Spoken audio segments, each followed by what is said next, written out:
Welcome to Cranky Live Sports Talk, where passion meets action.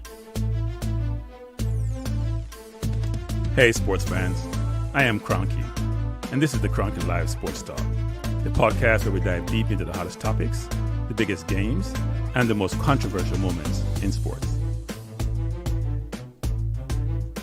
Whether it's football, basketball, track and field, cricket, or soccer, we've got you covered with expert analysis, insider interviews, and unfiltered opinions.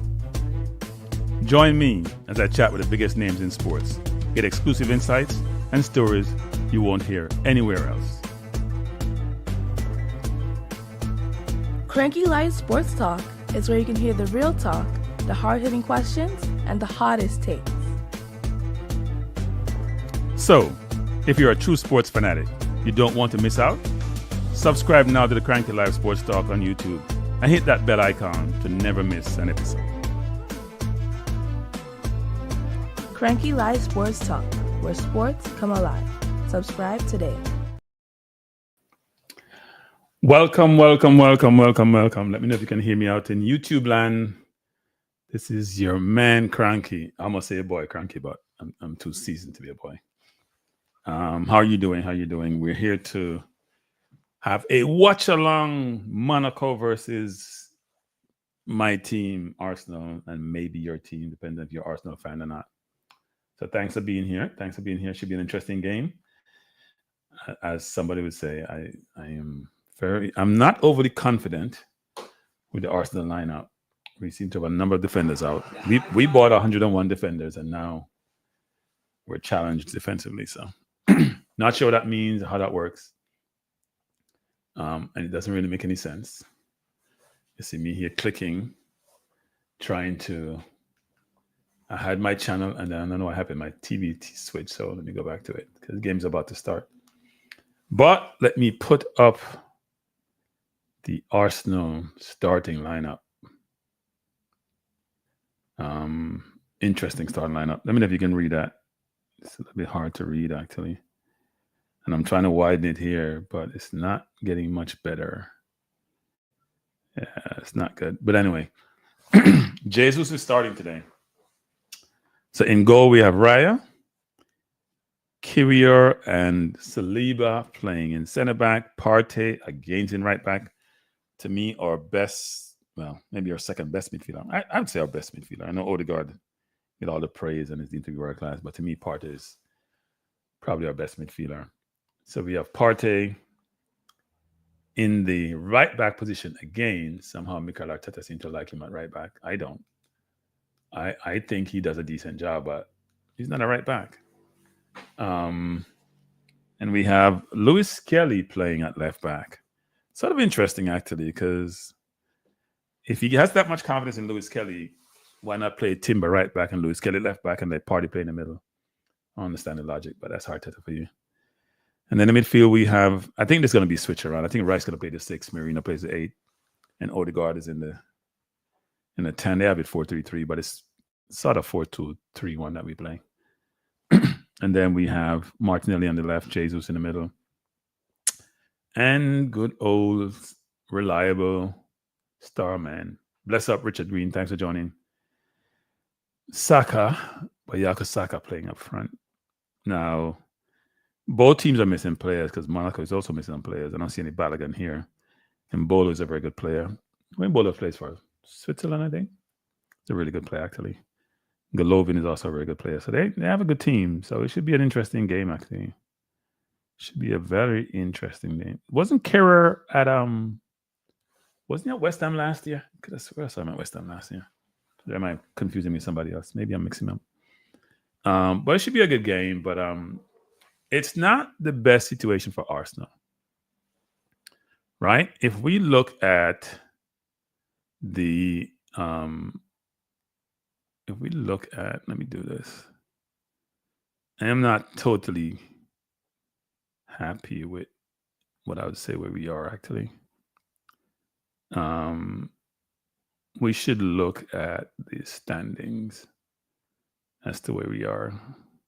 This thing is not showing up big, but as you can see, Liverpool is already qualified for the next round. probably qualified for the last 16. As you know, the first 8 team get buys. 9 through 24 play home and away. And then if you're 25 through the rest of the numbers, which up to 36, you go home, and no more Europa League. They've changed the format. So Liverpool is through, but then it's a bunch of teams are everywhere. If you look, nobody's sort of safe per se. Arsenal is in 12 positions. You want to get down to in the top 8. So we need to win today.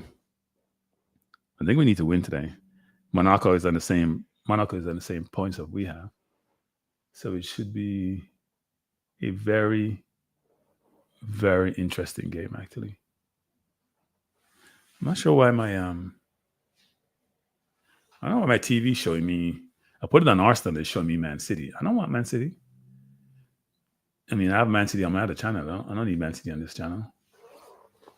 I don't know why it's showing me Man City. Maybe I should put on my glasses. Maybe I'm not seeing well. I have no idea why it's showing me Man City, people. Okay, so I have Arsenal up now. It was up before. I'm not sure what happened. Now, my feed may be a little bit slow, people, because obviously I am watching it on Paramount. It's not direct TV, so you don't get the same look. But I don't know what CBS is doing, but they're showing a bunch of different stuff. You know what? I should say if CBS is carrying the game. I don't think they are, though. I think it says Paramount. Sometimes CBS carries it on one of their channels in the US, but they're not this time. It's only Paramount here. They're carrying the Milan versus Skrevna. I think because Louis Pulisic, but Pulisic is out injured, so not sure what that means. But Arsenal, it looks like I'm not seeing the right game here. I don't know what's happening. Oh, it is. Monaco having green jackets. Okay, because I know their colors are similar to ours.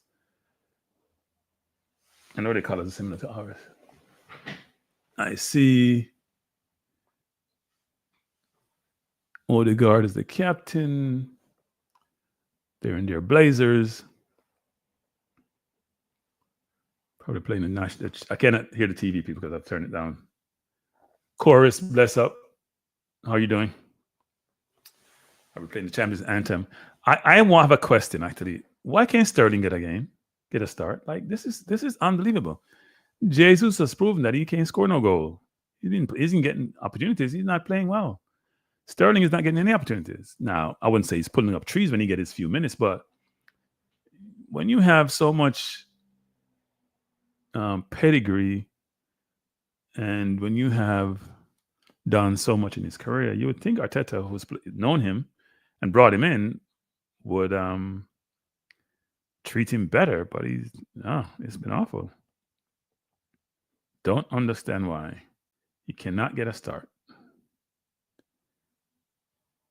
Not once. He started about one game, and that game we got a red card. I think it was against Bournemouth, wasn't it? That pulled out. But let's see how it goes. They still showing Marino in the 6. I don't think he's going to play the 6. But we'll see what happens. If Arteta put him in the 6 and put Rice in the 8.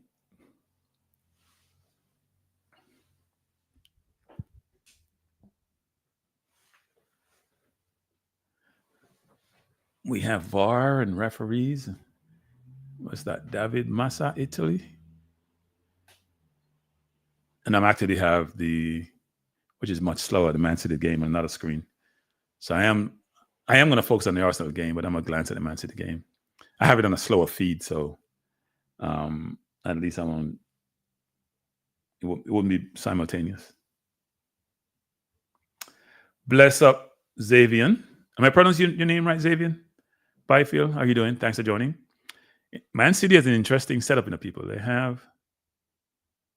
Oh, I thought they were going to play Grealish in the middle, but they're playing Grealish and Doku, which I think Pep is going back to his old tried and trusted team, which he should do.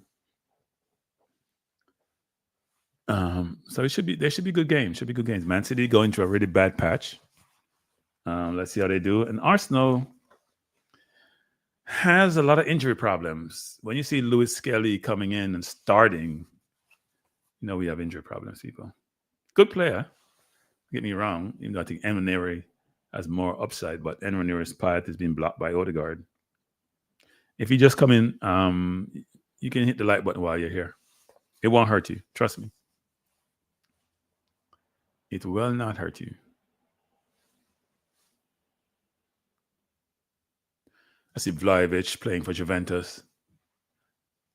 He was supposed to come to Arsenal a few years ago. We tried to get him, turn us down. Things haven't worked out great at Juventus, but he's a good player. Getting ready to kick off. And it may be off on your screen already because, as I mentioned, I'm on Paramount, so my feed may be a little bit slower.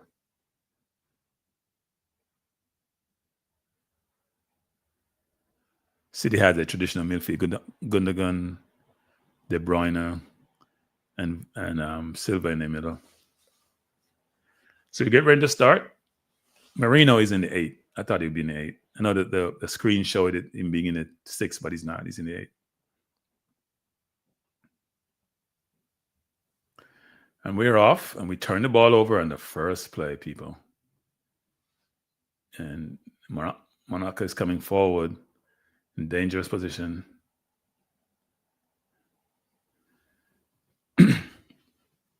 Can't be giving the ball away when the game just started. It's too easy.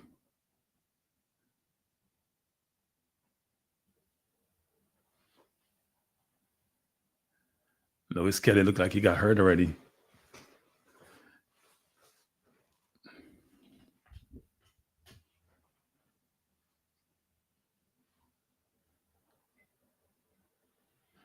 Look like we're going to be pressing and pressing high. Very high. Now, I'm concerned about pressing when we have Kira in the back. Drew Ross. Stop hating Drew Ross. I don't hate that man, Drew Ross, do you know why I don't hate that man, Drew Ross? And Drew Ross, you know why I don't hate that man? I'm going to give you one guess. I don't hate that man anymore. I'm going to give you a hint in there. Martinelli coming forward. Martinelli to play football without his head down. See, he just like to dribble. No, doing well is a euphemism. As I say, Jamaica, only no good. That's why only no good. That's why I'm not hating on you. I only focus on teams that are good, and then I focus on your team.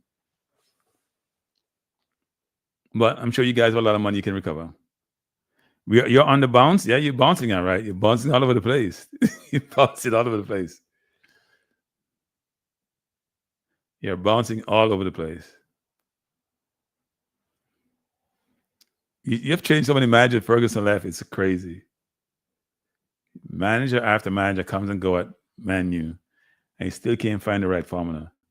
And your people at Man U don't realize it's not the managers. You're buying the wrong players.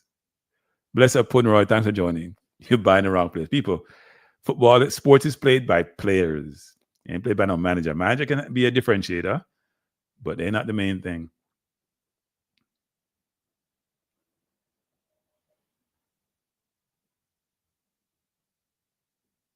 The game is very scrappy so far.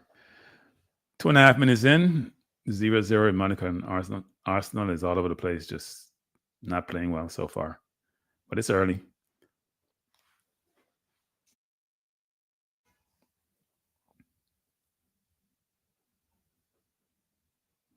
And Monaco look like they want to keep the ball too, and they're going to try to play the balls between the lines. They're doing a good job of it.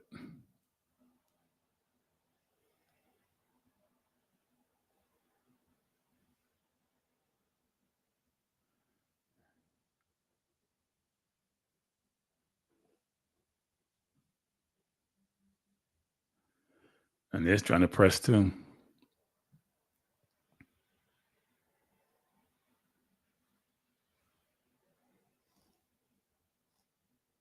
So where are you guys picking to win this game? What's the score that you're predicting? By the way, people, I'm going to have, hopefully by sometime in the next week, I'm going to talk about this quite a bit. The Cranky Year-End Awards, actually. I think it should be. I'm very excited about that. It's not your traditional year in awards, by the way. But it should be good. Arsenal coming forward. What a horrible decision by Jesus. Jesus Lord. He gets the ball in the box to the left, has a man at the far post. I have no idea what he's doing. He went and won the ball off Magasa, and he gets the ball in a great position. All he has to do is cross the ball far post, and he plays the ball to the keeper. I have no idea what he's doing. That could have been 1-0 right there. Jesus is way out of form. Game is very physical. Players down.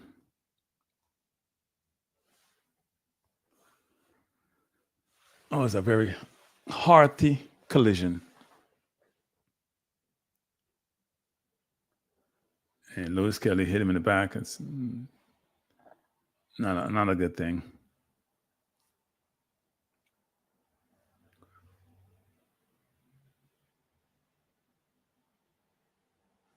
Juventus is putting City under pressure. So as I commented on this game, people, well, I won't call it commentated. As I talk about this game, because commentating is a little bit different, I'll probably glance at the City game and see how things are going there. Arsenal with the ball in their half. Monaco is pressing really hard, actually, making it difficult for us. And good thing Rea is a good keeper. Parr took the ball coming forward.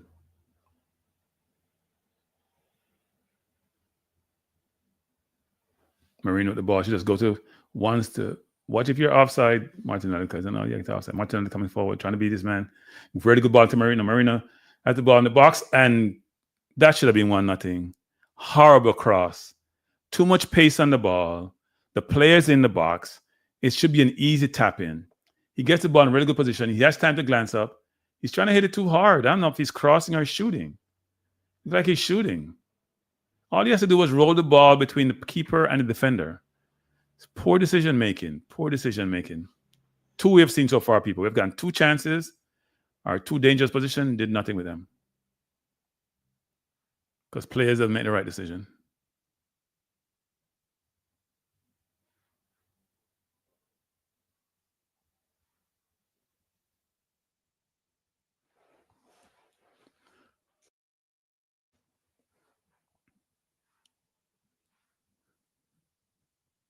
Six and a half minutes in, game tied at 0. Arsenal need to win this game to move up in the standings. Got to try to get the automatic qualification, being in the top 8.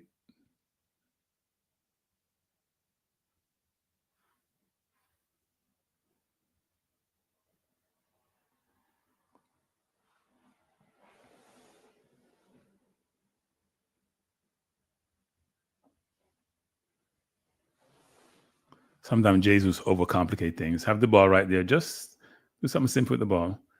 Or the guy with the ball trying to beat his man, does beat his man, looking for a pass. Finds Saliba, it should go wide. Arsenal need to settle down and just play the ball around. These are young kids we're playing against, even though my team is not that old. Rice with a horrible pass. Monaco gave the ball back to Arsenal. Marino, going to go wide to Martinelli. Should just go far post. He doesn't know what he's doing. He's just dribbling like a madman. I have no idea why Sterling cannot get people 5 minutes and Martinelli get to start every game. I know he's better defensively, but he just takes the ball, put his head down and try some stuff and keep turning the ball over. Jeez.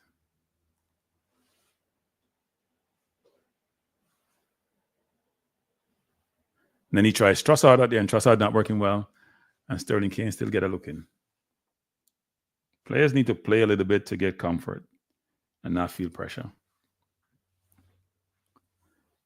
Right now, Jesus and Martinelli look like they're still out of form. They've been out of form for a year and a half.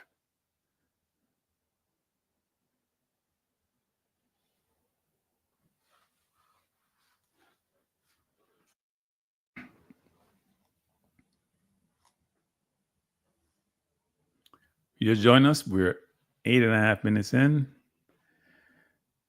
Monaco has not been great so far, but neither have Arsenal. We've had a couple of opportunities, but we haven't taken advantage of them. Monaco coming forward. Ball plays into the box. Really good defending by Marino, but then he turns the ball over. I have no idea what he's trying to do. Oh, and that was close. Brilliant shot. Is that Golovin? I have no idea what Marino doing playing with the ball. He won the ball, and I have no idea what he's doing. Play the ball to Lewis Kelly. That was a good shot, actually.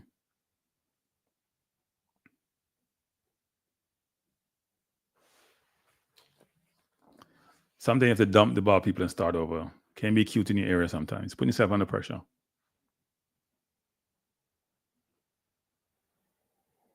Marino trying to find Jesus. That doesn't work. Turn the ball over again.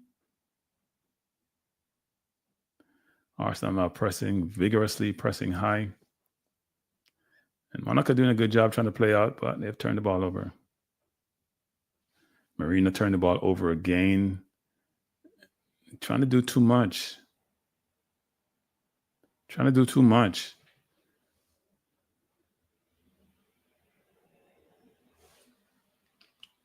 We're giving the ball away in situations where we should not be giving the ball away.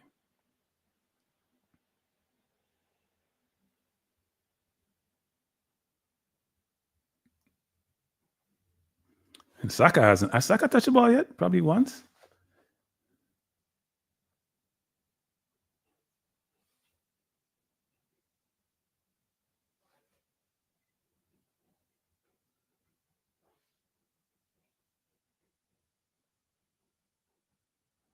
Now Monaco is trying to press high. It's like everybody playing pressing football nowadays.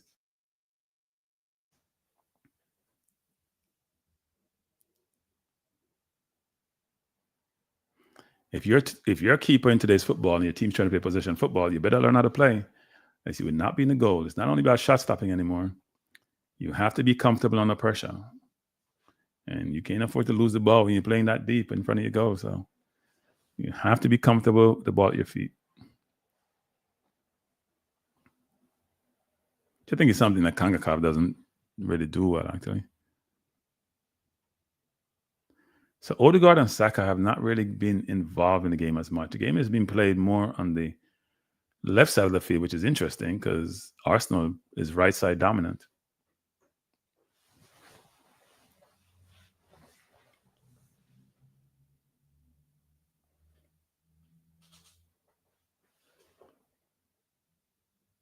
Rice coming forward, ball stop, players running around on the ground that he's hurt. Then he start looking up. When players don't get the foul, they're on the ground running and they get the foul. All of a sudden, they're not injured anymore.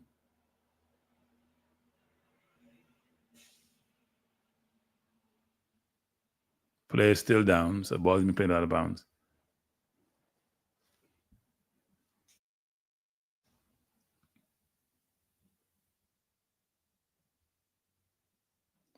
I think he got fouled, actually. I think Moreno did foul him, but the ref didn't see it.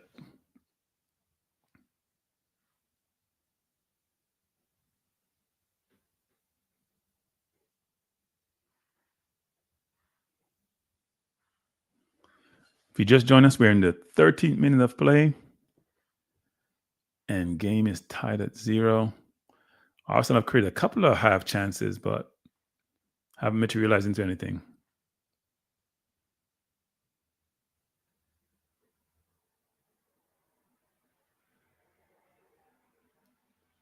Lewis Kelly seems to be playing the inverted for Arsenal, which is interesting. We trust a youngster in that role.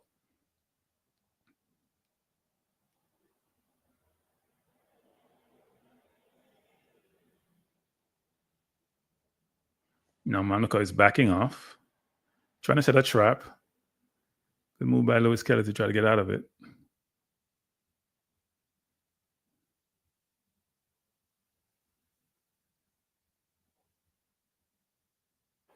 Arsenal working the ball at the field real nicely, actually. Ball in half. Good pass by Martinelli to Marino. Poor, horrible cross by Marino. Horrible cross.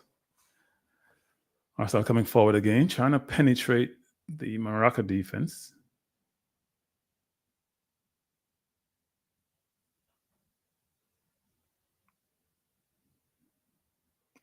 Morocco content and just sitting behind, waiting. I'm sure we're going to be vulnerable if they do win the ball coming forward in terms of transition.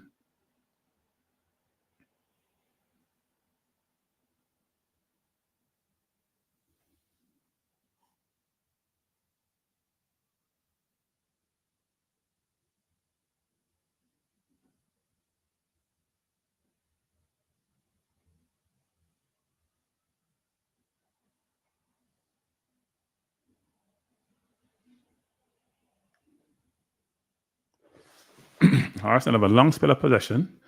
We keep the ball for about a minute now. Keeping the ball well, trying to work the defense. Now Saka trying to do something because he hasn't touched the ball and he ran out of bounds. I think he's not used to not touching the ball a lot. And you got to try to do something with it. I gotta think. Who you guys think is the most exciting player in football today? Who would you pay to see? Player who sort of glides by players and get people off their seat. Now Monaco coming forward on the right. They're going at Lewis Kelly.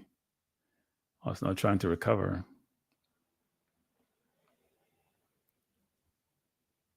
Poor crossing by the Monaco player. Let me know who you think is probably the most exciting player in football today. I'm not saying the ones who score the most goals because they're exciting, but player you just just glide by people.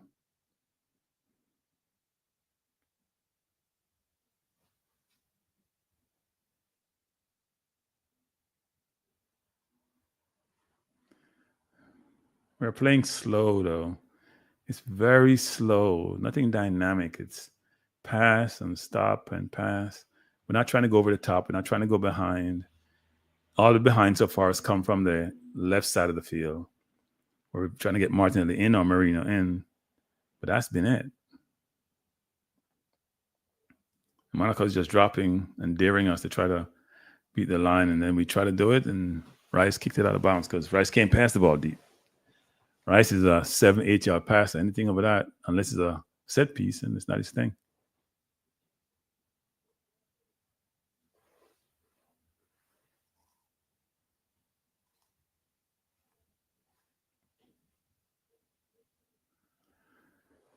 "16 minutes in, and it's slow. It's a hard watch. Not really doing anything exciting and doing anything much."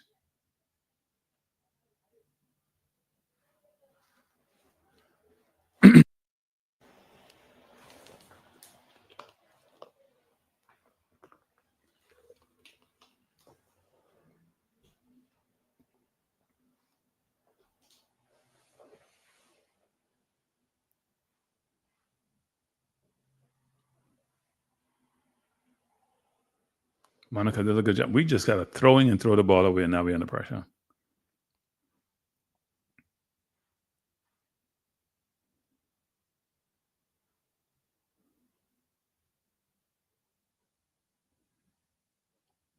It's like both teams are playing for a draw or something. They play very slow.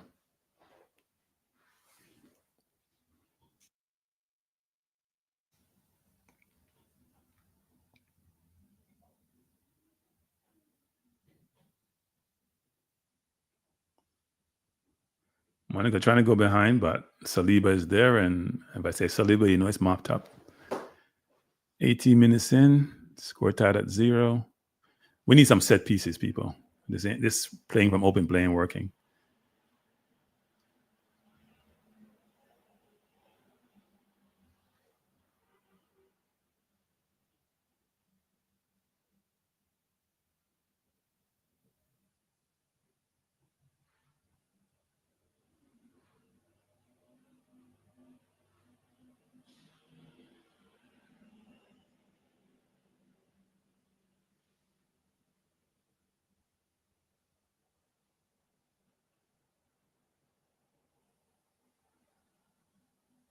Jesus, the party coming forward, striding up the pitch. Plays to Saka. Saka really doesn't have a pass. Goes to Rice. Rice probably going to go to Lewis Kelly should go to Marino. The pass is there. Play the pass. He decided not to. Stop the ball and kill the play, and defense recovers and settled again.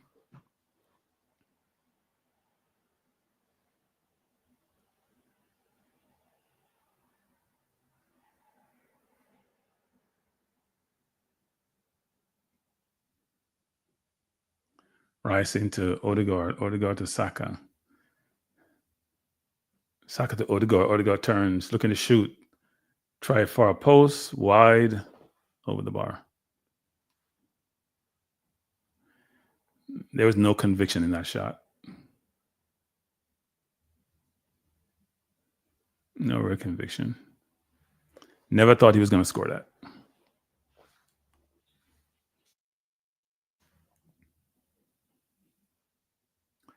Arsenal trying to press again. Press is much more vigorous, much more committed press.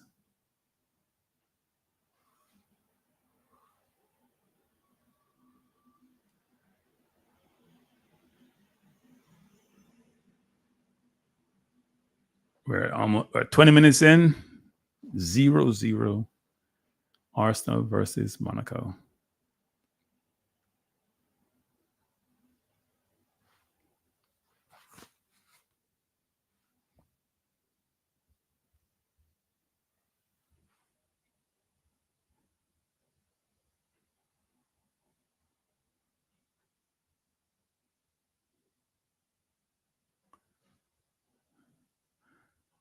Rice got caught in position, but did a really good job of winning the ball. Coming forward, should go out wide.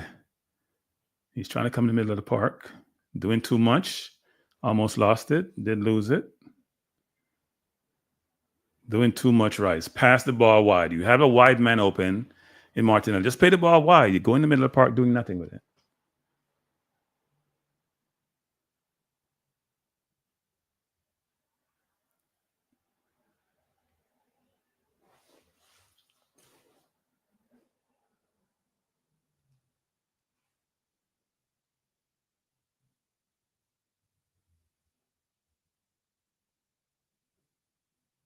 Would win by our party call for a foul. Thought that was a good tackle.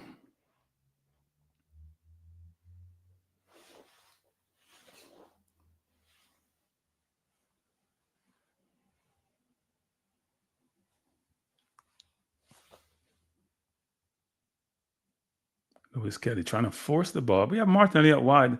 I have no idea why we don't want to give him the ball. It's crazy. We keep trying to force the ball in certain spaces that's not there.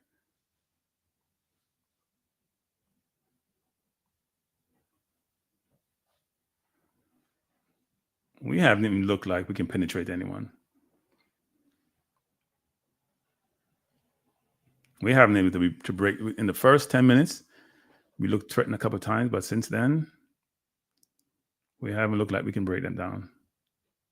No, they haven't done the best job either.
Monaco is playing well. They're staying over their own half.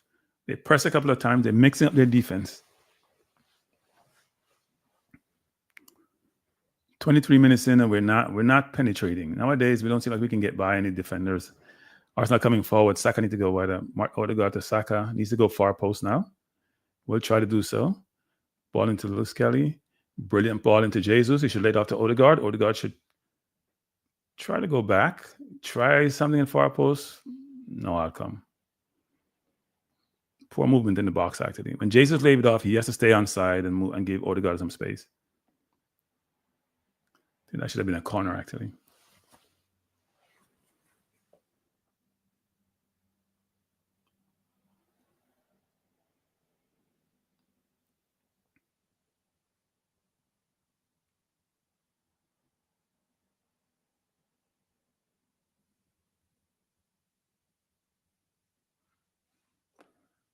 Arsenal trying to come forward. But no, we're not really coming forward. Playing the ball around at the back.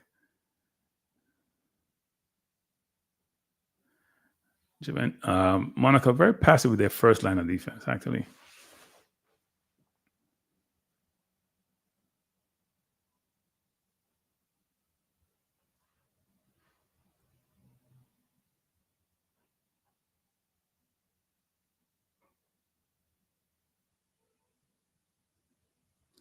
But it's bothering us because we can't seem to get the ball out past the first line of defense.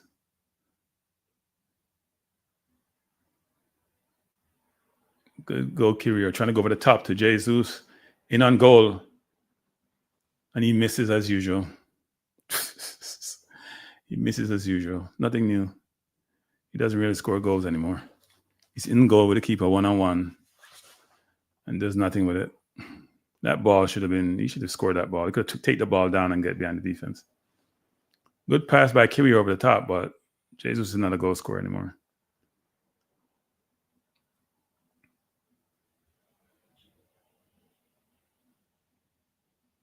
Odegaard coming forward, finding Partey in the box.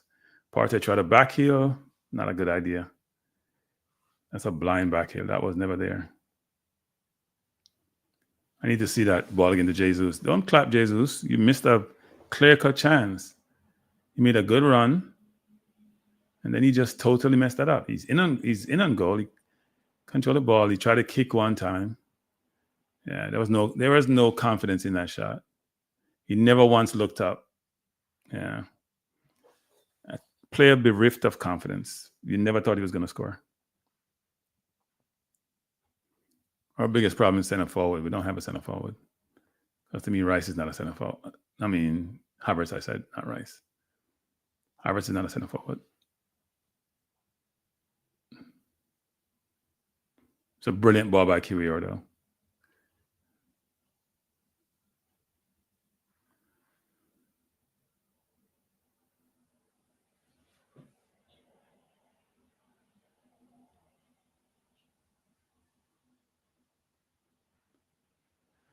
So if you just join us, Arsenal had about one clear-cut chance, one big chance, and I would say 2 half chances, but haven't done anything with them. Monaco has not really had one clear-cut chance.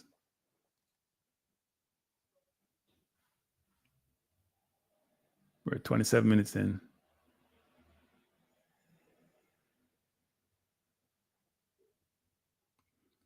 Martinelli with the ball into Jesus. Jesus coming forward. Again, Jesus scores this time. Did he score? Goalkeeper is down and says he's hurt. I guess he didn't score. Wow. He's got 2 clear-cut chances now. Very good win by Martinelli, win the ball back. Find Jesus in. He's in. Keeper got in before he did.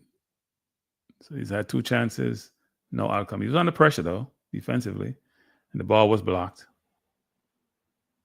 But I think he shows you what Havertz doesn't have, which is the speed up front. Yeah, Jesus is not. I mean, it's a difficult one. Both he and the defender are holding him, so it's a difficult chance. The first one was much easier.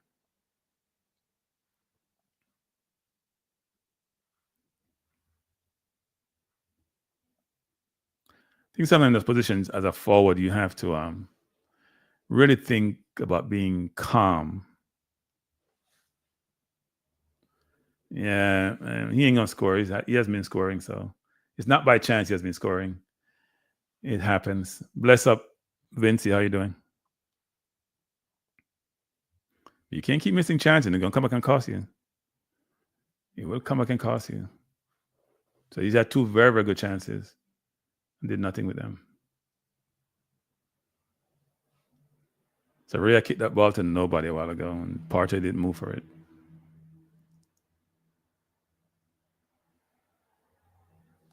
Partey to Saka. Saka coming forward. He's going to run across his man. Saka going forward. Nobody's in the middle, though. Defender did a good job of warding off and winning the ball out of bounds for a goal kick. Saka needs to stop that ball. Him going forward, it makes sense. There were too many men forward.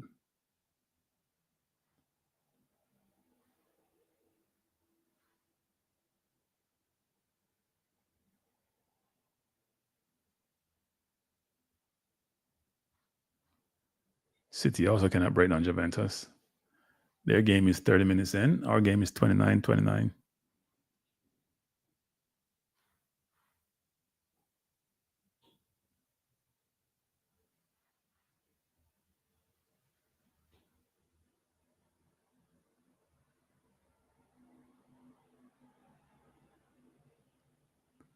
I see Mourinho in the game a lot. It was in the first 15 minutes, not as much anymore. The right side is now being, again, dominant side of the field because Martinelli hasn't really touched the ball that much since he did in the first 15 minutes.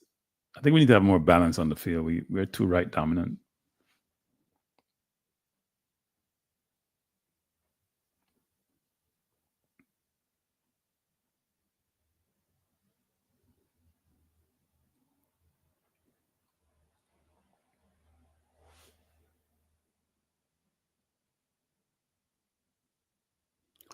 Good question. I don't know, Vinci. I don't like the playing thing, so I have to work on that one. Yeah, we met. When was it we met? Was that 2012? I'm trying to remember. No, it wasn't 2012. It was like 2017, 2018, wasn't it? When I was there. Probably going to get there at some point. I'm not sure when yet. Martinelli with the ball coming forward. We're 30 minutes in, game tied at 0. Martinelli plays out wide to Saka. Saka's my one-on-one. Player getting help. Back to Partey. Partey into Odegaard. Odegaard tries something tricky, which wasn't needed. He had options and time, and not creating pressure on his team. That was not needed by Odegaard. Yellow card to Martinelli. Something to play. That was not a smart move by Odegaard a while ago. Not a good play. He had options. He chose the wrong one. Yeah, I know. It's a problem. That's why the people on the left side can't be in the game too. We're too right dominant in football. Too right dominant. And then what happens is the other team start doubling up on Saka, and we don't change.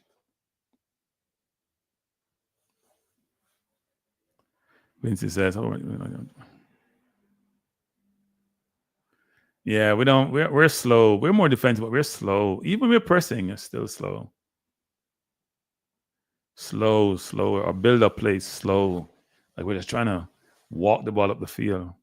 There's no we're not dynamic. That's part of the problem because we don't have any center forward who has some speed. At least Jesus getting behind the defense. Havertz normally doesn't.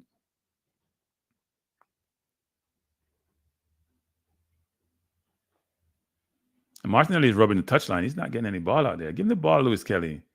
Look, he had Martinelli wide and he forced the ball back to Kawhi. And the ball, something goes to Martinelli, goes in a hole. So that's part of the problem.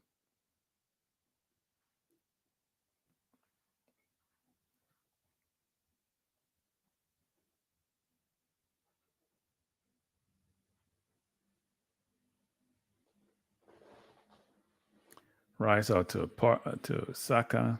Looking to beat his man. Good pass into Odegaard. Need to go far post Odegaard. Partey, put it far post. Nope. Trying to play the ball down the line.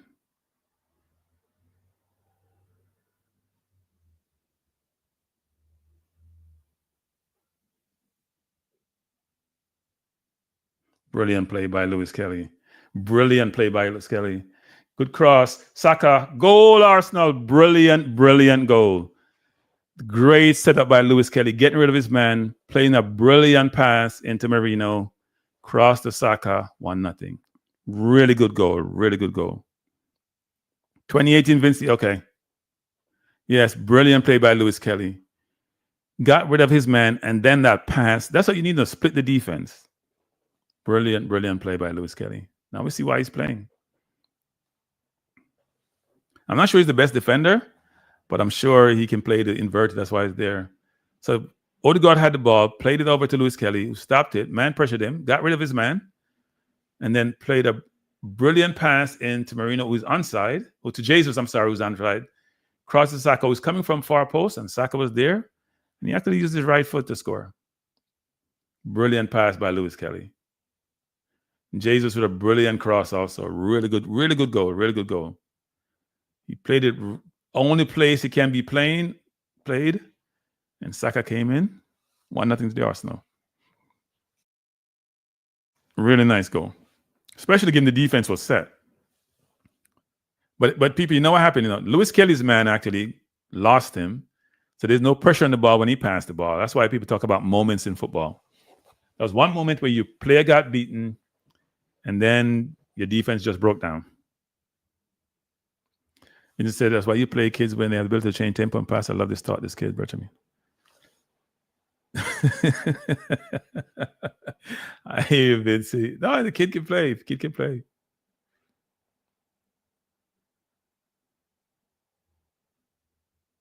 Kid can play. That's why he's out there.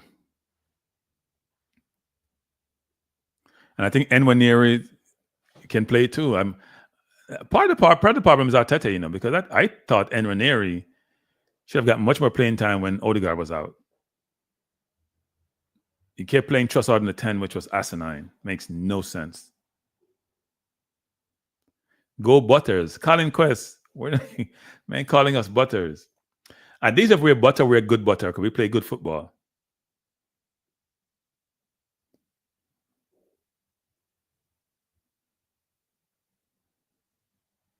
If you just join us, we're in the 36th minute. Arsenal leading Monaco by 1-0. Goal scored by Saka off an assist by Jesus, who's looked lively, who has had 2 big chances and could have scored actually. Monaco coming forward, dangerous position. Trying to cross the far post, poor cross.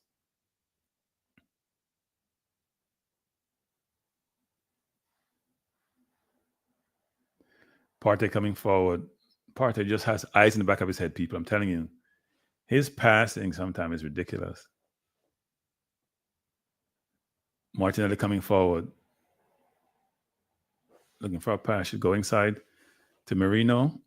Marino trying to force it in. Arsenal with the ball. Looking much more lively now. Coming forward. We're playing 2 inverted, people. I must people realize that. We're playing 2 inverted.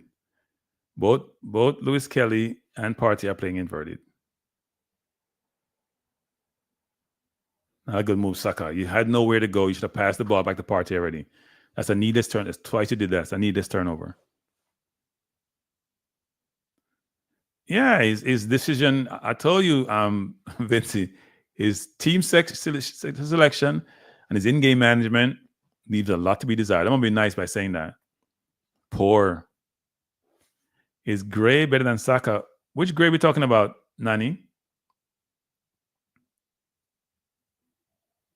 There's no Gray I know that's better than Saka. So I'm not sure which Gray you're talking about, Nani.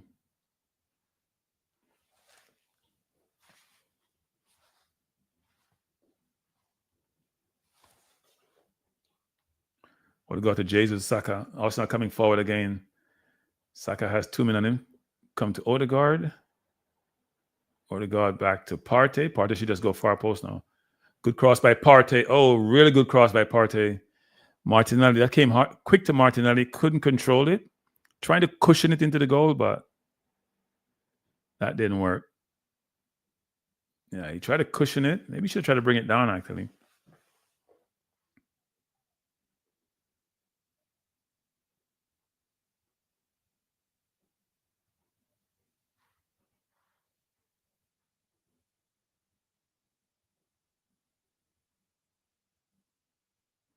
Oh, brilliant ball by Jabarna and Havertz, and Holland missed a good chance. He should have run the keeper on that ball. I'm glancing at the City game. They just had a big chance. Brilliant ball by Jabrona to Holland, and he tried to go to the keeper's left when he could have gone around him and scored. Odegaard is now going in on goal, and he missed. He missed. Jesus Lord.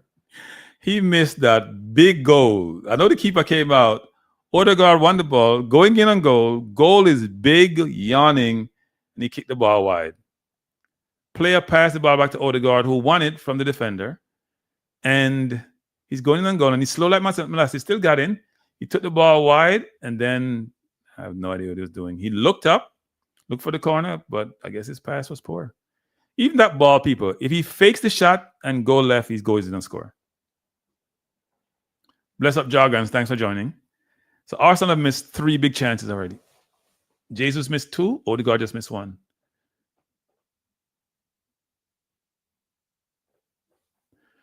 We're going to pay for this, people. You can't be missing all those big chances.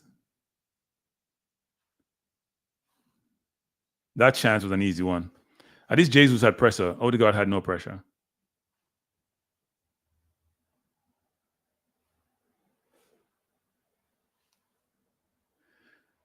Monaco coming forward. Good win by Marino to Lewis Kelly. Lewis Kelly's a very good player. He's what, about 18, 19? He's a good player.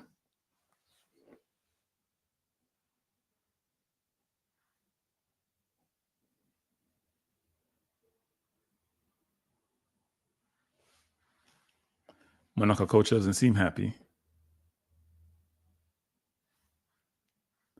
I don't think there's anybody in football 101 can mount Doku. He is ridiculously skillful. Jargons, you don't have to find the game. I'll just commentate for you. I can give you more ball-by-ball commentary, We're in the 41st minute. Arsenal leading by 1-0. Goal scored by Saka off a really good pass or feed cross by Jesus. In the game so far, Jesus has gotten 2 brilliant chances, and Odegaard even got a better one. Odegaard again coming forward into Martinelli, who missed another chance. People, we have missed 4 big chances. Martinelli, you have no footballing brain. Like you walk on your brain. Seriously, people. Look like it was an offside. Walks in his footballing brain. No footballing brain. I bet he was offside in this play. Saka got hit in the face. Defender tried to go around. No, he was onside actually. It was a bad call. He was onside. He could have walked the ball into the goal and he passed the ball wide. I have no idea what Martinelli's doing. Brilliant pass by Odegaard. We can't keep missing chances like this. Jeez, missing some easy chances, people. That's 4 big chances already in this game.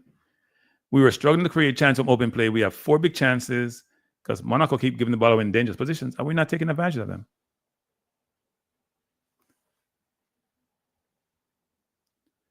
He had all day, Vinci. That ball that he got, he had all day. And he wasn't offside. I don't care what the ref says. He was far from offside, actually. Because they are VAR, so VAR would have realized that. You keep playing with this team, even though they haven't created anything, you're going to give something away at some point. We're getting big chances. Jesus missed 2, Martinelli 1, and Odegaard 1.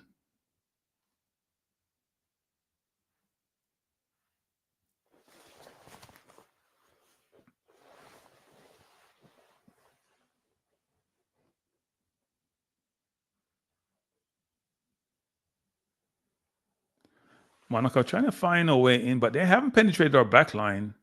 We have basically dominated this game, but we only have 1 goal to score for it. We could have been up 4 or 5 already.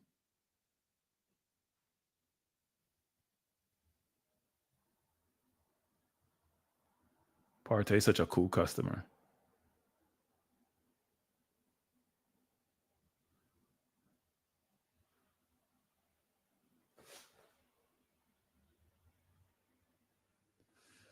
No, I'm not playing 2 up front, Jesus. I mean, Vinci Jesus. I'm not playing 2. I'm not a 2 up front person. So it's a difficult question for me to ask. I still want to play the Odegaard or Nwaneri in the 10. So if you consider 2, that's fine. But my 11, I probably would have played Jesus. I probably played Sterling in Martinelli's position. I don't think either one of those wingers like Trossard and Martin have done enough not for Sterling to get some game time. meaningful game time. And it's most of the team will be the same. I probably would play Partey in the 6, Rice or Marino in the 8, Odegaard in the 10, with Gabriel Magalhaes. If everybody's fit, obviously the center back pairing speak for itself. Timber at right back, Calafiori at left back. Ben White is on the bench. And people may think that Rice is automatic for me, but he's not. I think Marino is dumb enough to say, he could challenge Rice for the 8.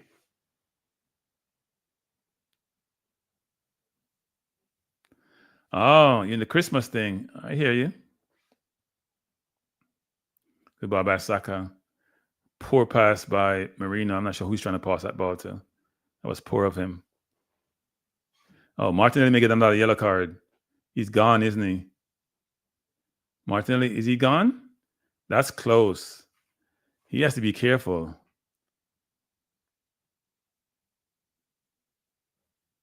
Yeah, that's close. He's already have a yellow. That's close. That's close, people. He could be gone. That's what the ref does. He didn't send him off, but that's close. I'm sure the manager of the other team may be complaining about that.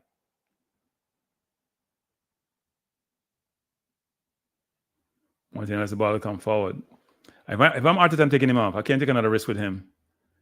And he's turning the ball up. He's not having a good game. See, he's going to get another yellow. I'm telling you, people, he's going to get another yellow. He could get one at the rubber go. He's going to get another yellow because he plays defense hard and he's trying too hard. He's making mistake after mistake after mistake. He should have gotten a second yellow. He should have gotten a second yellow. Referee's generous. It's Premier League, he probably got that yellow. So they're showing over and over again. It's definitely a second yellow. He should have gotten one. Referee's generous. Let's see if Arteta can manage, because Martinelli should be off the field come halftime. I would not take another risk with him. He got let out there. It should be 10 against 11. But he's not having a good game anyway. So not like we're missing anything, him being off the field. Martinelli has gotten too much chance, people. Sorry. You don't give Sterling any chance to play. Trossard has gotten his chance. Martinelli has gotten his chance. Try anyone area out there. I'm not having the Martinelli and Trossard out there because they're not doing enough. Yes, Martinelli plays some defense, but he's turning the ball over. He's not doing anything offensively. Right now it's at halftime. Halftime in the game between Arsenal and Monaco. Arsenal leading by 1-0. Monaco has not had one chance. They've had some shots on goal, but nothing dangerous. Raya has not had to make the save. Arsenal missed some easy goal. Jesus missed 2 1-on-1 with the keeper. Odegaard missed another one. Martinelli missed one. 4 clear-cut big chances, not half chances. Could have been up 5 in the first half. And then we see Martinelli should have gotten 2 yellow cards. And the referee was generous, not giving him a second yellow. I bet he's going to put on Trossard because that's what he does. My manager frustrated the hell out of me in his changes and his game management. Awful. I think he has his favorites in football and he plays his favorites. And it's very frustrating to watch. If you haven't hit the like button, people, please do so. If you have not hit the like button, please do so. So let's see if we can find some halftime stats. Arsenal versus Monaco. Now, if you're Liverpool, you're cruising. I'm telling you, you're cruising. If you are Liverpool, you're cruising. You're leading the Premier League comfortably. You are leading the Champions League comfortably. It must be good to be a Liverpool fan now. Must be nice.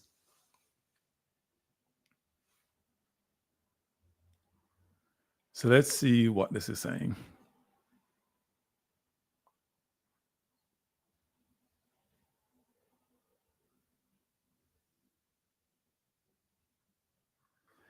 Before we get into Cranky Live, listen, I'm watching the game and the word boring keep coming to mind. Do you agree, or is it becoming boring? Yeah. The reason why is because we're playing so slow. Play like we're going to church. Even people going to church go faster than that. Slow, monotonous. passes to Partey, he plays it down to Saka, he goes back to Partey, he goes to Odegaard, we recycle the ball, it goes to Rice, we go to Marino. We said, no, we don't play left side of the field, so we come back to the right. He plays it. Jesus may touch it if he's lucky. That's what we do. It's not exciting. What was that, Vinci? I missed that, Vinci. And the game between City and Juventus, I think, is drawn 0-0 at halftime. Holland missed a very big chance. Let me see the other scores happening. So, in games played earlier today, Atletico Madrid beat Slovan Bratislava by 3-1. Lille beat Storm Grass, I should say, by 3-2. I think Grass is out. I think Bratislava is also out. Benfica and Bologna are tied at 0. Dortmund, Barcelona tied at 0 at halftime. Feyenoord leading Sparta Praha by 3-1. Juventus and Man City 0-0. Milan leading Crvena Zvezda. I think I'm messing that up by 1-0. Stuttgart and Young Boys tied at 1, and Arsenal leading Monaco by 1-0. Yeah, before the game, I know what the story is happening with Arsenal, but we're boring, slow, monotonous. The manager wanna play like how Pep plays. He doesn't have a De Bruyne in the middle of the park, but he wants to play that way, and he plays it. They recycle it. They bring it back. He plays it, recycle it. But before the game, to be honest, to be fair, we got 5 big chances. We're going to put away 1.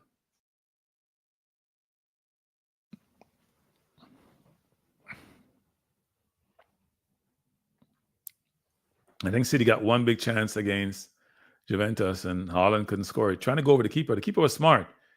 He's his left hand to... He had to chip it a little bit higher to get it there. Had to chip it a little bit higher to go to pass the keeper. So here's the halftime stats. And this thing is small. I can't even read it myself. So let me go down here. Let's see possession stats. Arsenal, was it 59-41? Yes, sir. How you doing? How you? I'm good. Good. What are your thoughts over the first half? We should be up 5-0. but we're not. But we're not. We haven't created this much clear-cut chances in a game in a long time, apart from maybe the West Ham game, frankly. I mean, the 2 Jesus chances, he was under pressure on one of them, but he needs to score. Odegaard one was a bad miss, and Martinelli is just clueless when it comes to front. Martinelli should be on the bench. Well, I think the team has just seemed to be lacking intention. You know, you go and you finish this game by halftime, and you don't have to put in the same amount of effort. You could end up scrambling. They can end up scrambling in the second half here. Well, Monaco just have to score 1 goal, and it's a different game, right? Yeah. Well, you know, put them under pressure. They're gonna come out and try to get back into this. You know, right? The conversation in the dressing room is probably we're not out of it. We still got a chance. You know. I mean, Odegaard is slow, but he had time. He had time to look up. You have to hit the target. Come on, you're a professional football player. The goal is wide. At least let the keeper save it, if anything. But you're trying to go to the corner, and he had time and space and everything. His miss was worse than Jesus' misses because at least Jesus had some pressure. He had a little bit of pressure, but he had time. He could do anything apart from what he did. The team needs some intention and some purpose. They need to move the ball around the pitch quickly and just... Ryan Burke says, you cannot cuss Havertz for these misses. Havertz wouldn't have got those chances. He can't run that fast. At least Jesus has some energy. We need a center forward. I'm sorry. Jesus is not it. Havertz is not it. We need a center forward. We need a dynamic center forward. One can create, you guys tell me, and you can tell me too before the game. Has Havertz ever scored a goal which you say, man, I wouldn't expect. That's not an expected goal, right? Something out of the ordinary. 1 second. I think we lost it. 1 second. 1 second. Go ahead. Yeah. I can't think of any right now. Like I see Isak putting the ball in the top corner. I see Haaland putting the ball in the top corner. I see Durant putting the ball in the top corner 4 or 5 times actually from 35 yards out. Havertz don't score no goal. You're like, okay, he scored a goal out of nothing. It's normal. We played in, he tap in or another header. He doesn't get behind defenses. He's not the center forward. And my manager, who paid 68 million for him, feels has to justify his price. Keeps playing him. Because he knows his job is secure. If his job wasn't secure, we'd be playing Havertz.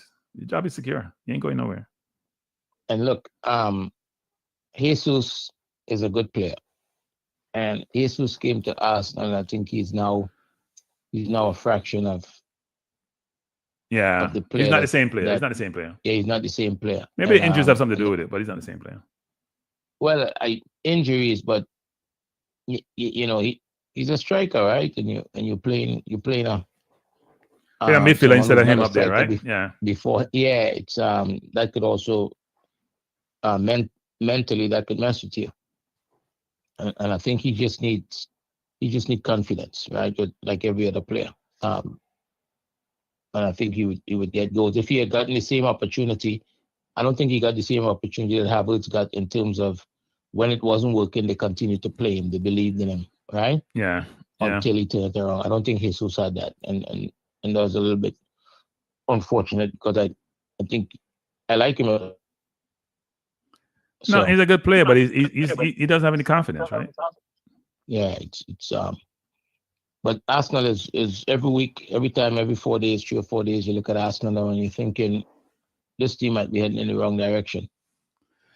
Yeah, it's flat. We have a good team. I'm not sure our forward line is dynamic enough to create havoc. You need forwards to me who can create something out of nothing. Right? We don't have that. We have the same bland, good, normal. Apart from Saka, frankly, who does a lot, was great stats but can disappear in games. The left, Martinelli, Trossard, Havertz, all 3 of them should be on the bench as far as I'm concerned. I mean, which team would Martinelli get inside of Arsenal? Which top 6 team would he start in? Would he start for Spurs? Maybe over Johnson. Or maybe not. Yeah, he probably could start. He wouldn't start for Chelsea. He wouldn't start for Liverpool. He wouldn't start for Man City. Top 6 right now? Well, no, Spurs is not top 6. But he wouldn't start for Chelsea. He wouldn't start for City. He wouldn't start for Liverpool. What else would he start for? What's up there? Would he start for Newcastle? Maybe over Murphy. Yeah. But Newcastle is not top 6 either. I don't know if they're top 6 yet. Yeah. The context of that is always interesting, right? In terms of you go into a new environment, new manager, new way of playing, new expectation, and all of a sudden, everything could be different. Like I think that somebody mentioned in the chat just now, and I don't want to bring United into the conversation, but Rashford, right? Could this manager, is it the manager or is it the environment at Man United that is probably making it difficult for Rashford, right? That maybe he goes somewhere else and all of a sudden. So it may be on Man United. It may be on Man United. So it's a graveyard for players. Yeah, that's what it feels. So Anthony was decent in Holland and he's awful at Man U. Look at all the Man U players. Rashford, Sancho is probably the best example. Sancho into Man U, didn't work, didn't get along with Ten Hag. He won the battle and get rid of Sancho. Went to Dortmund, brilliant, took them to Champions League. Obviously, had help. Then was at Chelsea now. So other managers believe in the player, but the manager didn't believe in the player. I think it's the environment at United. The entire environment must be, because you have a guy like Casemiro and I mean top players still have a lot to offer. I don't think he's much different in terms of what he has to offer than a Luka Modric. The team is unbalanced though. The team is not balanced. The team is very unbalanced. I think they just have a bunch of players and they go into the motion. But at the moment, and the reason why I bring them up, if you just think about a team like that, then you could feel good about Arsenal, right? Well, I don't want to use that though as the basis. I want to Yeah, say we are I competing don't with like to use Liverpool that, and but, City, and if the player's not producing, put their one on the bench. Put Trossard, Martin. Look, we have But Arsenal bench is not that deep now. no, yeah, but Nwaneri and Sterling can do as well as anybody in the field. They don't get time. Yeah. They don't get game. He put on Nwaneri and Sterling when 2 minutes left in the game. What are they supposed to do in 2 minutes, Yeah. people? 5 minutes. What are you supposed to do in 5 minutes? I'm going to go He's out there and still- run around like my still head cut off probably and prove that I'm great in 5 minutes when other people are getting 70, 80, 90 minutes and they're not producing game after game after game? It's ridiculous. Still probably could get in today. Of course, they play today. Martinelli is playing crap.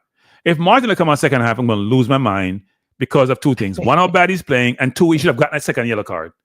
That was a no-brainer yellow card. That's why they played over 3-4 times in the TV, Should have got a second yellow card. The referee was generous. Yeah, And for him to pick a second yellow card there, that means he's brain dead. Brain dead.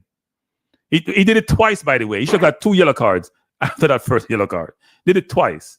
That means he's brain dead. Yeah, that was poor on his behalf to do it a second time after getting. No, he did it a third time. The third time was more pronounced, right? And it's not like he's playing well. He's not playing well. Well, So, that's probably his frustration, right? That's probably his frustration that he's not playing well, and he had that chance that he didn't finish. Plus, he was called offside, and he's frustrated. You can tell. You know what I find funny? Mm-hmm. Arteta is Pep's disciple, right? Uh-huh. Now, if you look Arsenal and City play, City is very left side dominant, and Arsenal is right side dominant. Right? Extremely right side dominant. So everything goes through Grealish and Doku on the left for City, and it's on the right, it's Saka for Arsenal, which I find really interesting. Now, sometimes De Bruyne will be on the right, but he's not playing right wing, he's playing right midfield. But it's interesting on both teams how the dominance come from the other side of the park. When you would think the nature of the play where you're playing an inverted on the left most times would be a little bit different. Really interesting, actually. That the inverted is where it's dominant for City, but not where for us, because Partey is playing a hybrid inverted and Lewis Kelly is playing more of a real inverted. Look, I think if you look through the squad, while the team performs well, and you got to give Arteta credit for that, as individuals in their position, there's probably several teams that have players better than the ones that Arsenal have in those positions. Like what position? I don't agree with that. Actually. What I mean, like out wide on the left side. Well, yeah. We're not great on the left side. We're not great on the left side. Right. So Jeremy is, I think Sterling is our best left side player. There's no doubt in my mind. Sterling is better than Martinelli, and he's better than. Is he better than Jeremy? Martinelli is coming back out. This coach is clueless. People clueless. I keep telling you that his game management is awful. Player should be getting 2 yellow cards. He's not playing well. He's making mistakes, and you put him back out there. If he gets a second yellow, this is ridiculous, people. That means you don't have anybody to play out there. Then that's what you're saying. He's backing his player. He's being an idiot. That's what he's being. That's being dumb. Sorry, that's being dumb. Sorry, it's not backing anybody. It's being dumb. The difference between being dumb, he's not a good game manager. I keep telling you that. Not a good game manager. It's almost like he does well in training, but when it comes to game, he don't know how to manage games. Not a good game manager. I think the only position Rudolph Speed is a better game manager than him. Thank you. Easy. Rudolph Speed is a better game manager that I've seen than Arteta. I've said it. Yes, I've said it.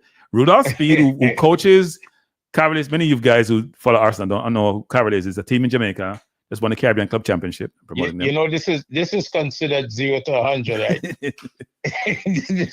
I watched Rudolph Speed have a player put on the 75th minute. Let me give you an example of good management. In the 85th minute, he take him off because I was calling for him to come off. Maybe that's why he did it, but he didn't hear me. But it was so obvious he should take it off because the player was just making mistakes, missing goals. He took him off. He's like, I'm playing for a championship. It's 85th minute. I have 5 minutes to go. I came for you to, with the game. Brilliant coaching. I texted him and said, talk to the player afterwards because he may destroy his confidence, but brilliant coaching. Brilliant coaching. Sorry. My manager doesn't have that in his repertoire. Game is ready to start back, Andre. I just want you to know that it's that goes into the category of 0 to 100 in seconds. That's what. Well, I was just trying to come up with an analogy. I'm going to try to make it really bad in terms of how I do it and say, you know what? Even somebody who's not at the highest level like the Premier League is a better game manager than there's no doubt in my mind. Arteta cannot game manage. Nobody can tell me a different. Cannot game manage. He's poor. He's not even okay. He's poor. Arsenal coming forward again. Jesus. All right. Trying to do the game. I get with you later. All right. All right, man. I know it seems like an exaggeration, people. It's not. You cannot have Martinelli back out there.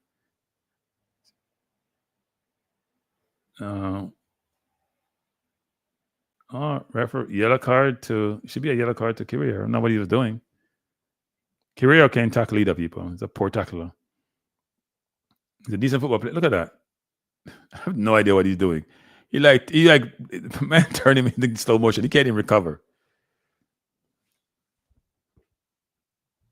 Martinelli should not be on the field. That's awful game management.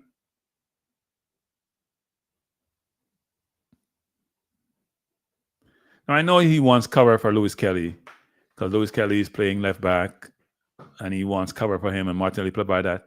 But that's also part of the problem. He's going to have to play defense. Oh, wow. Monaco should score that. That was a good opportunity. Cross comes in, clear header. He has to hit the back of the net on that. And they tricked Arsenal. Partey went too early. He has to hit the back of the net. He has to hit the net, people. He has to hit the target. Maybe not the back of the net, but he needs to score that.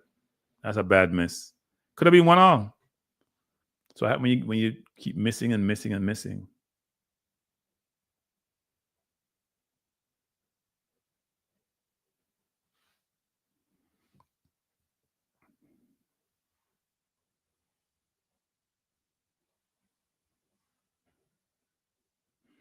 Just join us. Arsenal against. I'm surprised Kiwior didn't get a yellow card in that play. This ref is generous. Very generous. Arsenal is in Monaco by 1-0. We're early second half. Also, City Juventus in the 49th minute are 0-0. Havertz thing is not form, Nitro. He's slow. He's a good football player. He's not a center forward. Football of positions. And some people don't fit in certain positions. Square peg in round hole. Monaco coming forward. Down the Arsenal right side. Get behind the defense.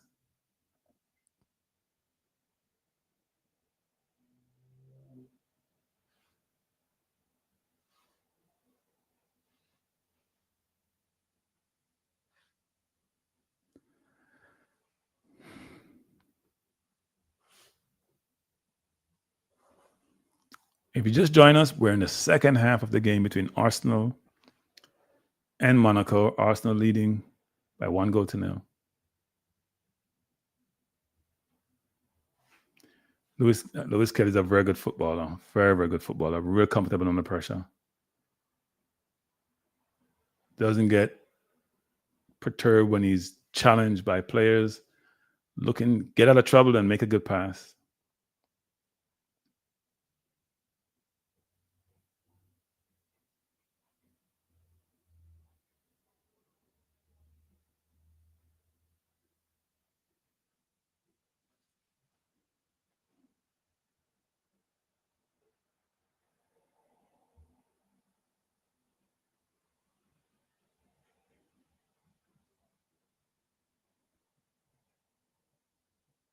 Poor ball by Partey out of bounds. It's a terrible pass by Partey.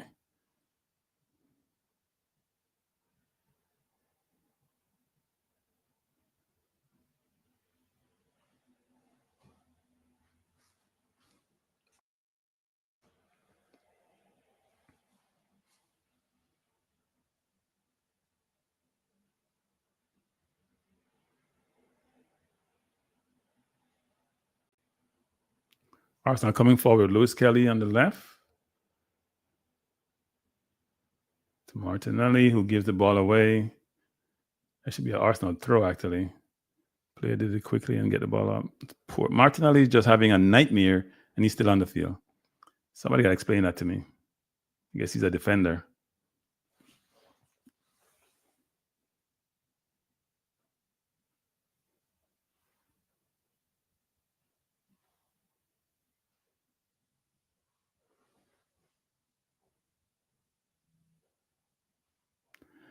Monaco is doing much better coming forward, actually. They put on Minamino, who was at Liverpool. And they have had a good header in the first 2 minutes of the second half, and now had a shot towards goal, but not on goal.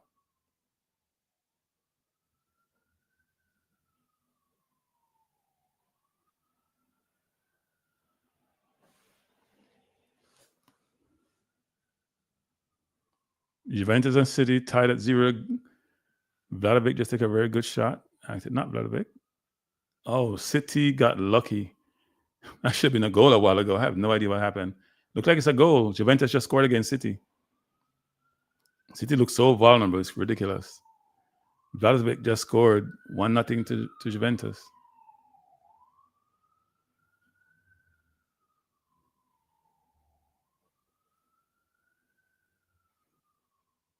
In the 53rd minute.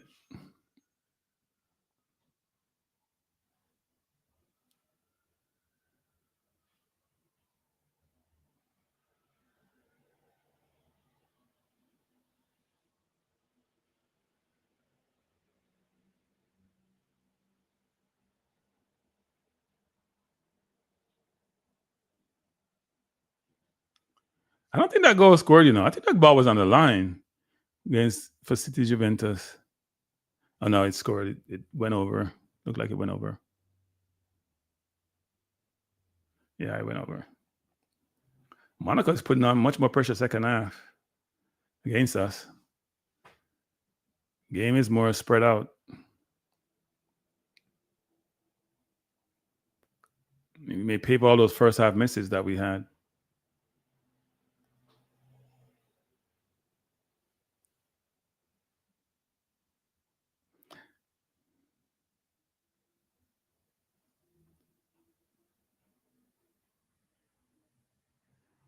Lewis Kelly is just so calm, so comfortable on the ball.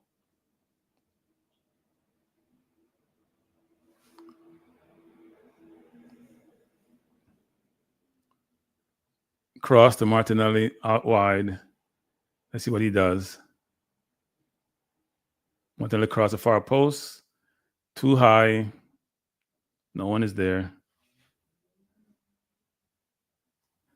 So Brian is saying, what's his position? That I'm trying to figure that out too. I think he's a good player, but I'm not sure where he should play. What are you talking about, Brian Burke?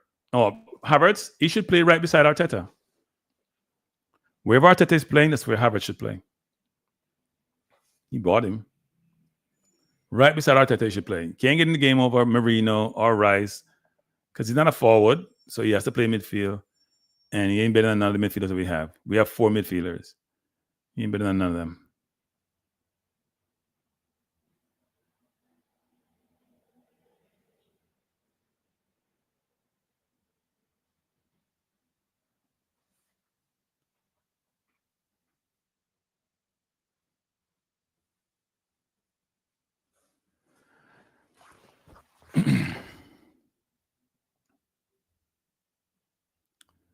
See, they look like they're going to lose another game. They're down 1-0. And when people break out on them, they're all over the place defensively. It's almost as if they can't play defense anymore.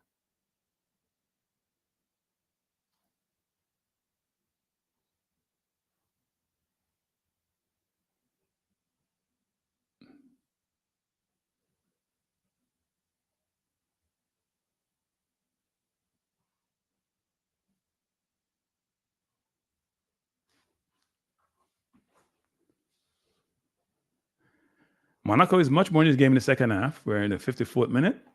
And they're looking, they want to trying to put pressure on us to score. And they're getting space in the middle. They're moving much better. Monaco coming forward, a dangerous position.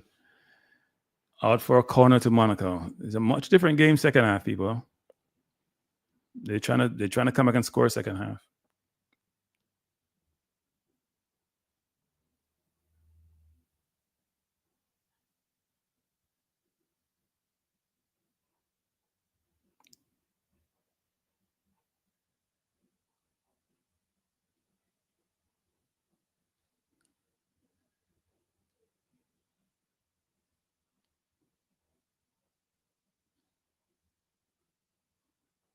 Look at the corner, but Arsenal, Raya has it.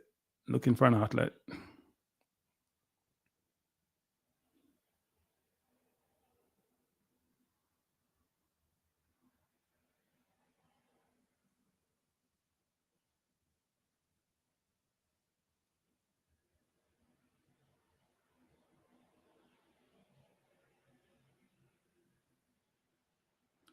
We keep turning the ball over.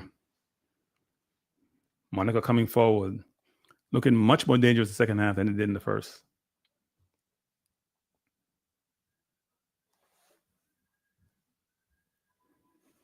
Yeah, Havertz a bench player. You know that Vinci, man. Everybody know that Vinci. Bench player. Well, he must start another team, I mean, I know. Man can't run past nobody, can't score from outside the box, can't beat nobody, doesn't run the channel, doesn't get behind. Stop. That's not forward. And he's playing center forward. Yeah, he's good in the air. Not great in the air, he's good in the air.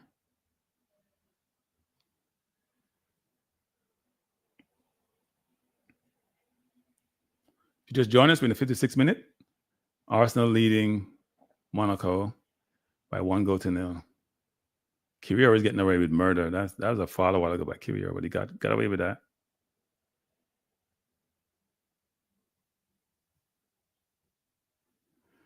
Now Milan is pressing. We're trying to win this game.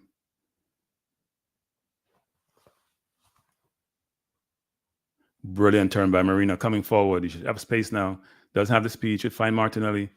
Martinelli has a chance to go behind. Beat your man now. Martinelli go in the box and set somebody up. Go left and go right. Go down. Great cross by Martinelli. No one in the box. Where is Jesus? And my screen just died on me. I have no idea what happened, people. My screen just died. I have no idea what happened. That cross came in from Martinelli. I don't know what happened to my screen.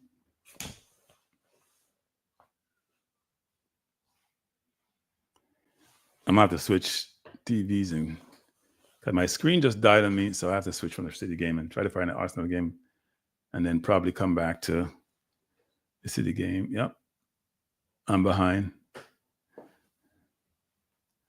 That was a corner to Arsenal. I have no idea what happened, people. My TV died on me. It was a good ball by Marino. See, in those plays, people, Martinelli he's a good cross on his part, but Jesus got to get between the line. Jesus doesn't play like a center forward, you know. Jesus is not. I don't think Jesus is center forward. He doesn't play like a center forward. Center forward will be looking to go between the two defenders, right there in the middle.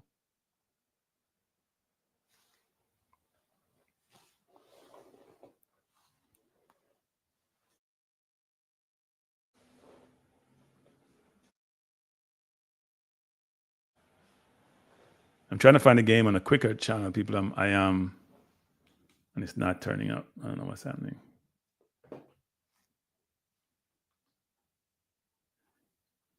Where I'm watching the game is too slow for me.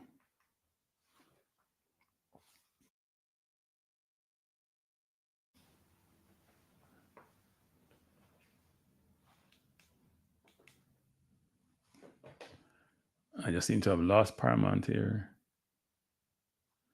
Corner to Arsenal by Rice. You should be able to score one against Monaco from a corner.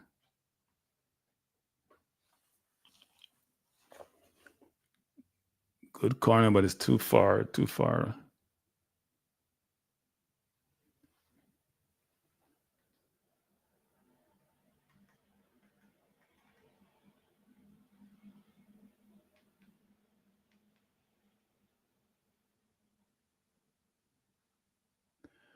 Yellow card to Marino.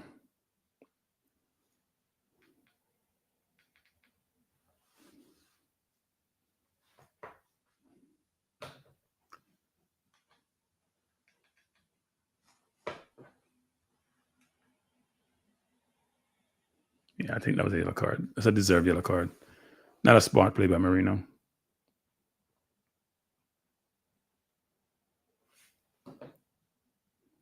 Would I sub a bench player? Hell yeah. That's what Rudolph Speed did the other night for Cavaliers playing against um, what's the name? The team from Dominican Republic in the Caribbean Championship. He put a player on in the 75th minute, player messing up, took him off in the 85th minute. He was like, I can't afford to let me lose my championship. That's managing to me. I agree with the changing. I did ask him that he probably should try to talk to the player afterwards because you can lose a player doing that. But he had to make the change. I think it was a brilliant move to me.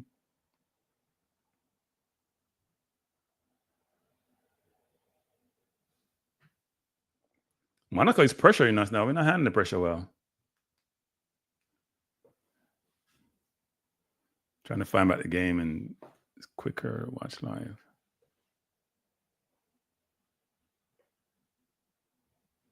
It's a different game second half. We just turned the ball over. Lewis Kelly just made a horrible pass.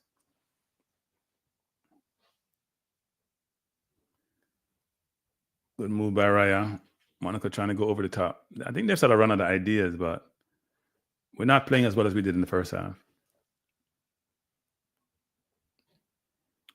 Partey with a horrible ball over the top. I don't know what kind of pass that Partey is making. He's not really much better doing that. That's a giveaway ball a while ago by Partey. That ball needs to be lobbed over the left back to Saka, and he just horrible pass. Yeah, second half we haven't come out well. Martinelli has exceeded his ceiling 2 years ago.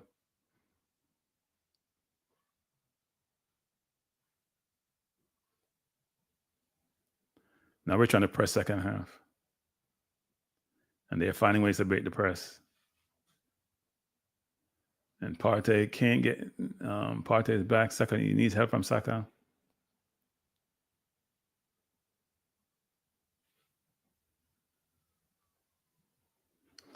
Minamino had a good chance there. I don't know what he was doing.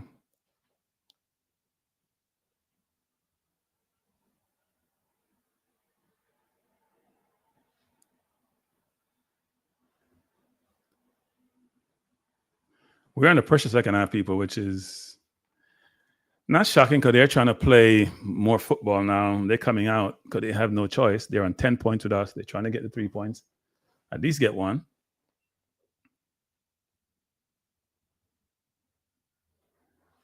Martinelli coming forward, being pulled down. That should be a yellow card. Good move by Martinelli.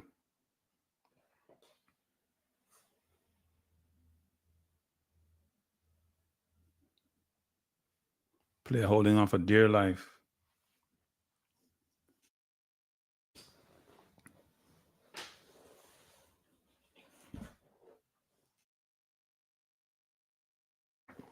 Lewis Kelly's off. Trossard coming on as usual. Rice coming off also. Why the hell is Trossard coming on? Timber coming on. Sterling can't get a run. What did Sterling do to Arteta? Martinelli coming off. So he's making 3 changes and Sterling is not. I think Sterling just go back to Chelsea. Go find a club in January. That was a horrible move by De Bruyne. He had Duco wide open. Why is Trossard getting so much playing time? He can score goals, but he's ineffective in open play. Wow. And when they're in, and Sterling we're getting them about 2 or 3 minutes as usual. As I said, my manager can't game manage, so I'm not worried about it. And Saliba just gave the ball away for no reason. And they should have scored a while ago. They missed it. I have no idea what Saliba was doing. And Bolo should have scored a while ago. That ball he got in the box, in turn, he got to hit the target. That was a horrible move by Saliba. I have no idea who was passing that ball to. And then Kiwior never is ever in the best position, actually. Got too far over, can't recover. Yeah, he's got to score from there. He's on the 6-yard line, but he's to the right, but to the left, I should say. We're not playing any football second half, people. I just want the game to be over with. We're really poor second half.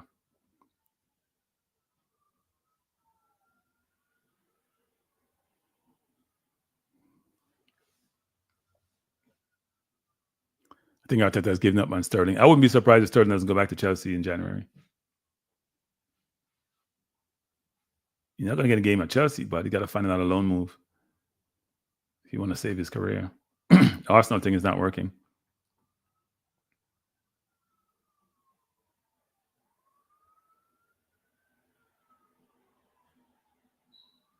Arsenal coming forward. Jorginho, brilliant ball to Jesus. Brilliant head on to Trossard. She's go wide to Timber. Oh, brilliant ball in by Trossard to Odegaard, who has to do better. It was offside anyway. Odegaard is not taking his chances. I don't think Jesus was offside. It was close. I don't think he was offside.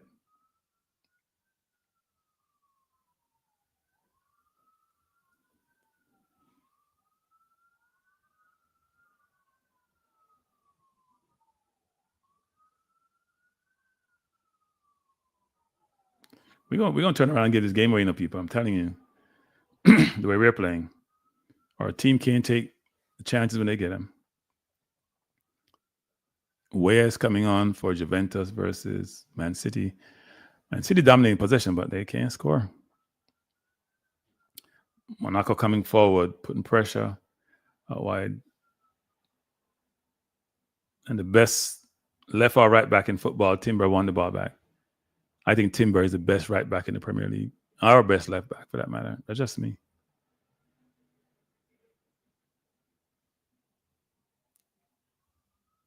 Two U.S. international now on for Juventus, McKinney and Ware.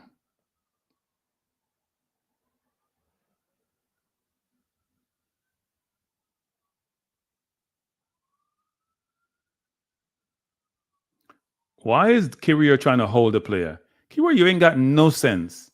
Man is in the box, he's trying to hold him. What's that about? Jesus. Well, lame brain decision. Luckily, the player didn't make a meal of it. Monaco is dominating, is getting more possession this half, playing much better. Full call on Odegaard. Odegaard is not happy.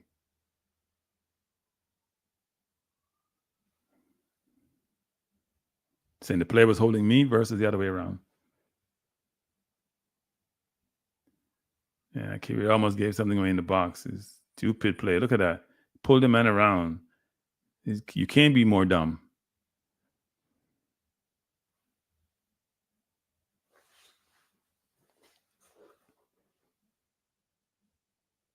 Let's see if Monaco tries it again where they fake the kick first, let the defense recover. And see, that's what they do, people. They have a plan, which is they fake the kick first. You then drop deep so they can run on. Arsenal doesn't pick that up. So what Monaco does in their free kick, they make one player fake the free kick first. Your defense, they're going to drop deep. So then they won't be offside. And then they take the kick. Yeah, a lot of them. Musa getting CL minutes. Weah getting CL minutes. McKennie getting CL minutes. Pulisic gets start for, and then the teams in this part of the world want to beat them. So Havertz going to come on now. See, Sterling is all bottled up. He ain't even got warming up. He's going to bring on Havertz. Poor Sterling. I feel for him.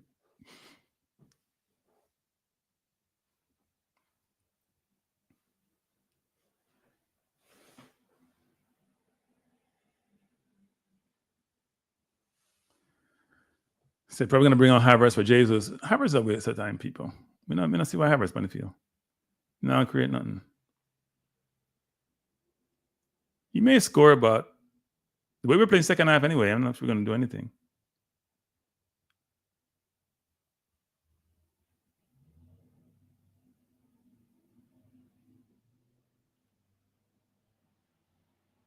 We just turned the ball over for nothing. Saka just gave that ball away. And then they come forward. It's three against 5 for Arsenal. And Monaco always gave it away.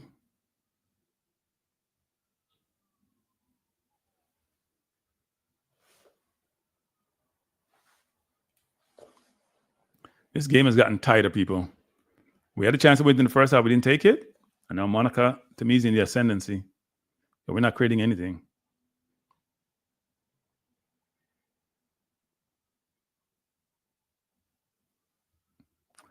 I wonder if Arteta has reached his zenith. I have a funny feeling he has.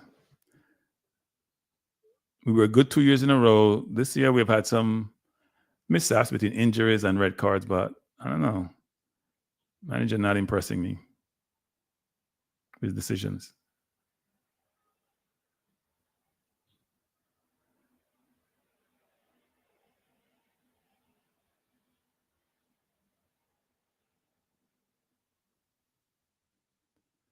Raya out trying to find Saka. Good win by the defender. Good ball by Partey to Saka. You're offside, Jesus. Ball out to Trossard. Trossard coming forward. And make a horrible pass to Odegaard. Jesus Lord. It's a simple pass is needed. We had a breakaway and I have no idea what Trossard did.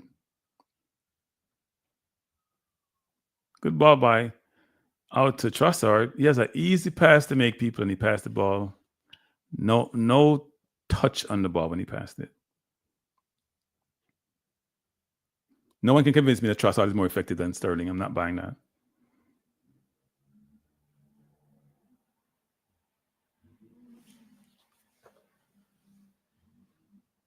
We're going to play around and tie this game. That's what I feel. It's going to be 1-1. Eventually, they're going to come back and score. We're just joking. Foul on Saliba. If you just join us, Saliba is not hurt, And Havertz coming on for who's got to be for Jesus. I have a funny feeling Sterling may have been brought in by Edu, I don't think it was Arteta. It can't be. I don't think it was Arteta.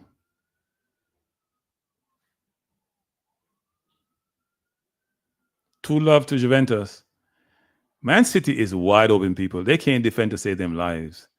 Like a while ago on that break, they're all over the place. They cannot defend. It's awful watching Man City trying to defend. They're wide open. Guardiola and Diaz look like never played football before. True love to Juventus. Man City looks awful defensively. Still decent offensively going forward, but awful defensively.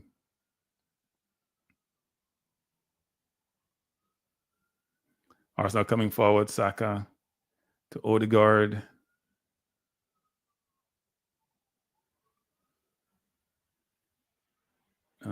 Partey gave that ball away.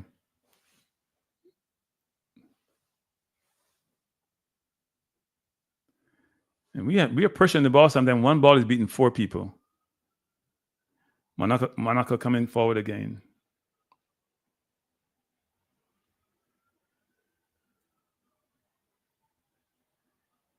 So Arsenal now has a 2-on-2. Play the ball, Trossard. Play the ball, Trossard. You took too long. Took too long. The ball should have been played over the top a long time ago. He can't pass. He can't beat nobody, and he's on the goddamn field. It's a joke. He has the ball. It's 2-on-2. Cut inside now and play the ball to Odegaard. What are you doing? You don't play the ball through the man? No idea what he's doing, people. No idea. And he gets to play every game. No idea what he's doing. Crazy. That's my brilliant manager.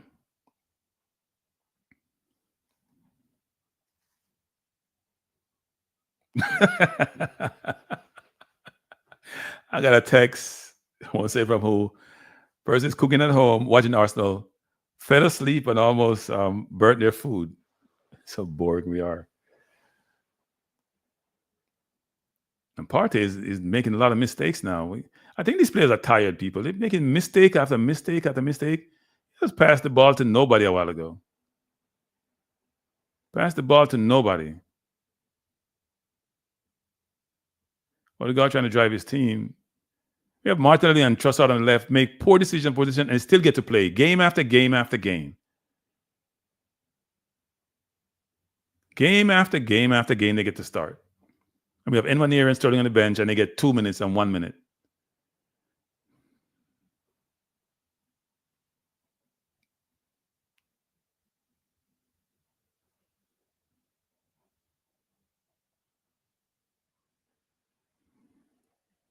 Arsenal coming forward. Jorginho trying to find a pass.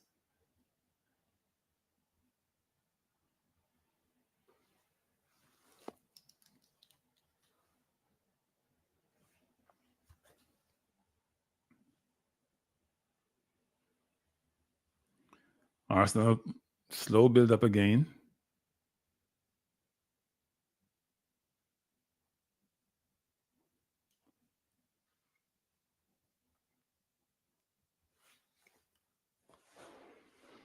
Monaco's, who have played well, are now chasing the ball. It's going to be more difficult for them. I think they've expended a lot of energy.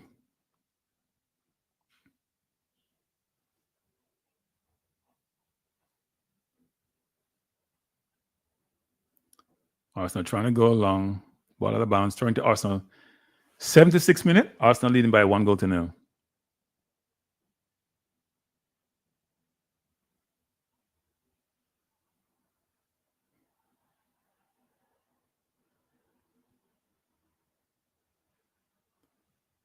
Marino, that was not your header. Ball was too high for Marino. Trying to head it out of bounds. Goal kick to Monaco.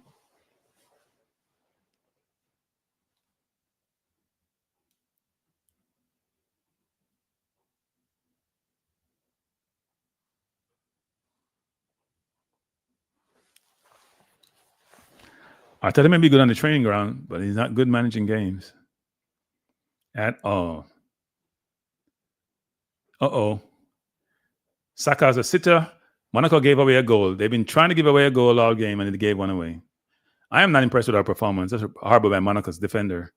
Trying to play out with the keeper and just give the goal away. Saka with another goal.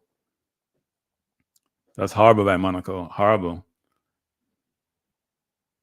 And they're going to complain amongst themselves, but horrible playing from the back. I feel like turning the stream off. I'm not enjoying Arsenal play football. This is boring as hell. Not enjoyable.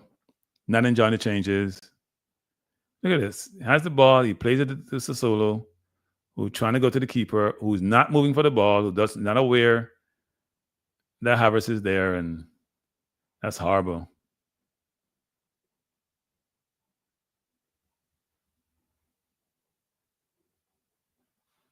You're showing Jesus how to score a goal. I don't think Arteta wanted Sterling. I think maybe Edu brought in Sterling. Because you can't want to play and have him and don't give him any game time. I don't think he's giving anyone near a fair shot. If I'm Nwaneri, I'm not signing no contract. I'm going to do like how Palmer does, went to Chelsea. I know I'm good enough to play and play a lot of minutes. Where's Nwaneri is going to come from if Odegaard is still there? You ain't getting no game time. Yeah, that's just poor. No, I'm not getting enough credit, Joggins, for the press. That's poor. You got to be weird. There's lack of awareness on the field. Lack of awareness. The keeper was slow. The keeper didn't even glance once.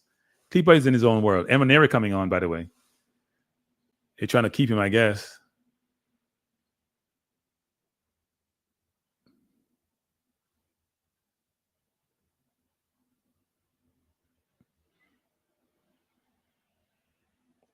City just kicking the ball and hoping that something happens. I'm watching both games, and City is just, they're lost. I think we should be able to hold a 2-0 lead in the 79th minute for a team that hasn't created much all game.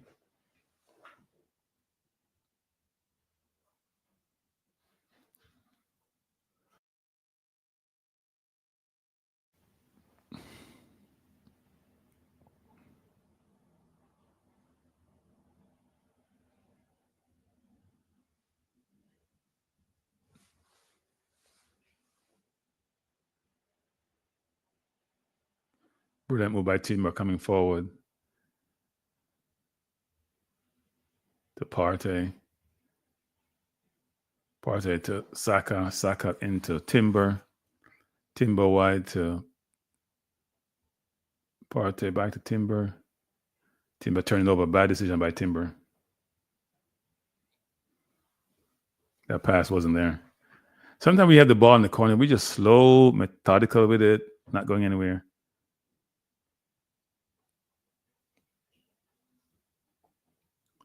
Football is a results game. Really, really, really, really, Nitro? What does that mean? Please explain. I don't get it. Football is a results game. Ah, yes, Liverpool must be having bad results. And they're winning and playing good football. Monaco making 3 changes.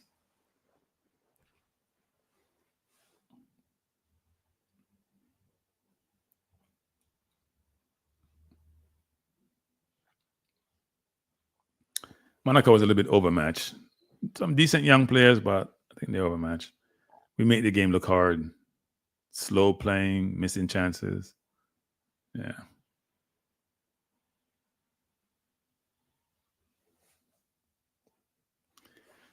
Yeah, no, I have an agenda against him. My agenda is that he can't game manage. I've been saying it for 3 years now. I like it. I like how he built the team.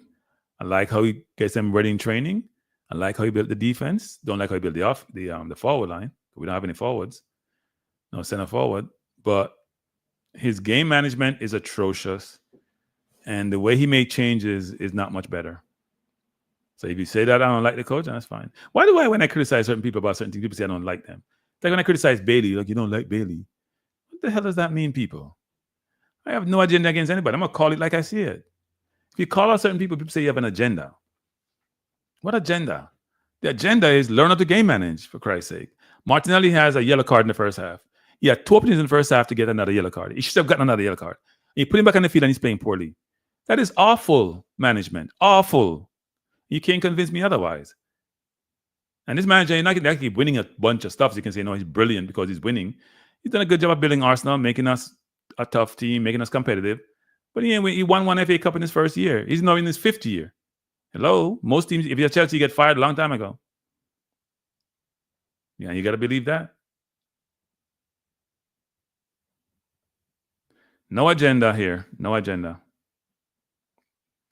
No, it's not style. Style having to do with how you game manage and how you make change substitutions.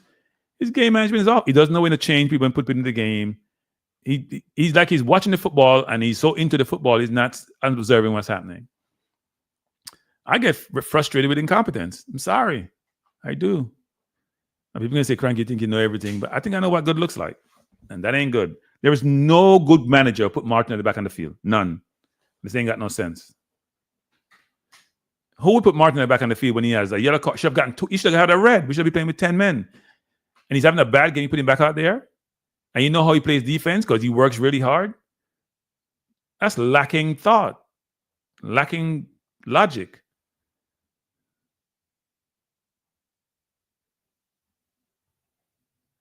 Arsenal coming forward. Brilliant play by Marino. Finding Emaneri. Emaneri goes wide to Trossard. Trossard back to Emaneri. And Emaneri with a brilliant cross. No one there to latch onto it.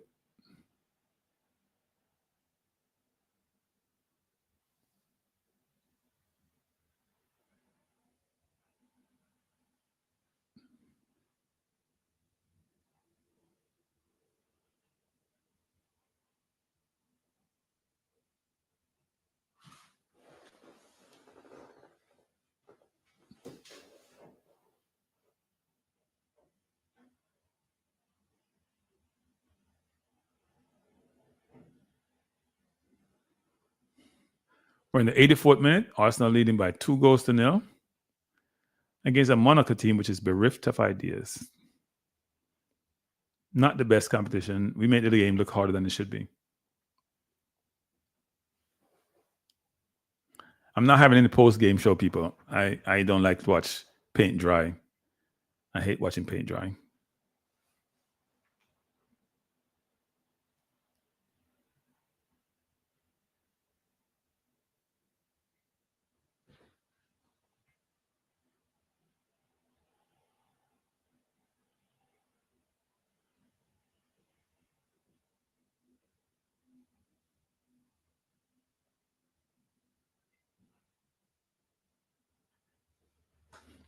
Corner to Arsenal, 85th minute. Arsenal leading by 2-0.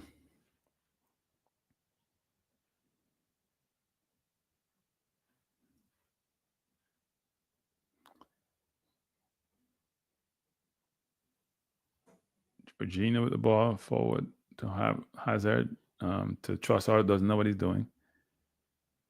He's going to trip himself. Has no idea what he's doing. It's just funny. Has no idea what he's doing, people. I'm telling you, I watch him long enough to tell you. No idea what he's doing.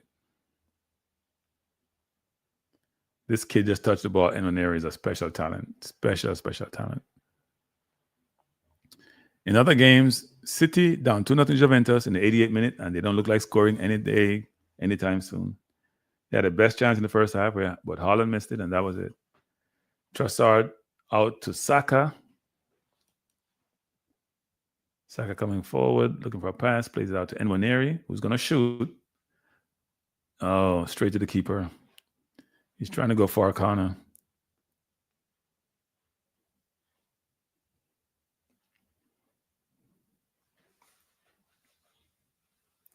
If Arsenal win this game, they're going to be on 13 points, so they'll be in the top 6.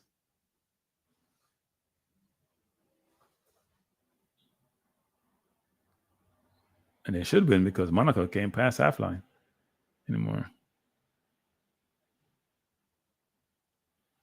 Enoneri is just so skillful. It's ridiculous. If I'm Enoneri, I'm demanding more game time. He should be out there. Remember when Foden was playing well for Man City and people talk about, oh, Pep is managing him. The kid is good enough playing.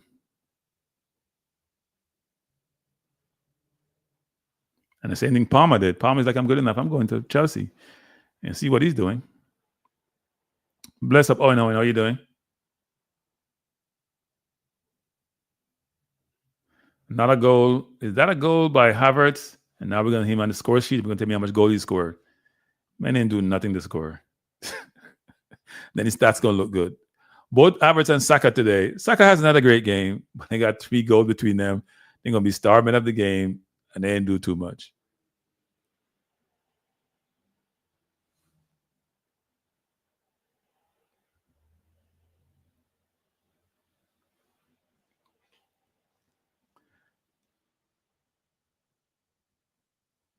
I think Monaco fell asleep a while ago.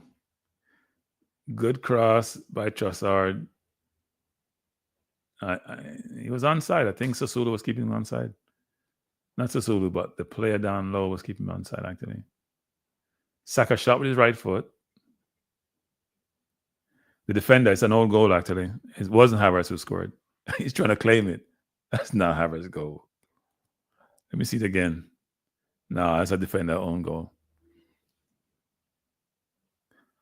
3-0 Arsenal.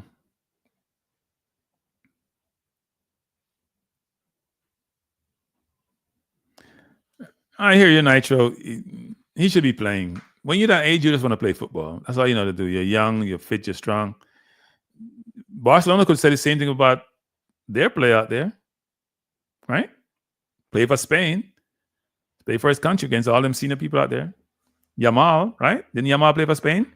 At what, 16, 17 in the Euros? Dominant. Play for Barcelona when he was 16. And when they were 17. They had him on the field at 15 as the youngest player in Premier League history. He should be playing because he's good enough. I don't think he's managing. I think the manager doesn't know how to manage. That's how I see it. He put him on the field at 15. You know why? Because the kid was in the contract year and he didn't want to lose him. That's the only. And then he didn't play him at all when he was 16. Because they lost the kid Martin to Man U. So even though he was after Enwaneri.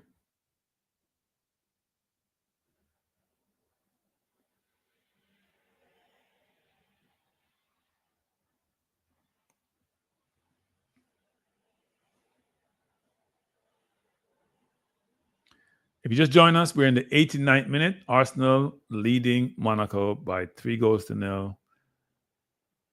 2 goals by Saka and an own goal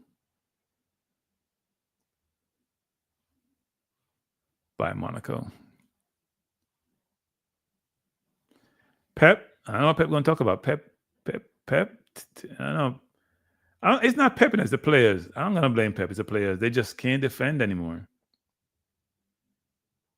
They can't defend people. The defending is awful.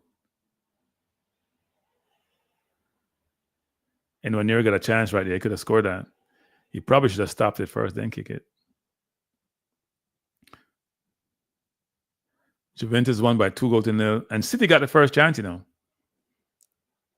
Pep don't have any answer, people. Because a lot of times it's the players. Pep has a system, but it's not working. It's not working.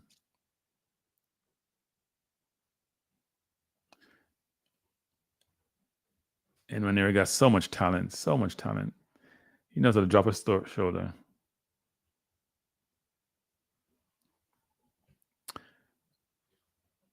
Yeah, I hear you. It happens, but then you could say that about any player, right? The older players. Look at Dele Alli, for example. Say that about any player. Any player.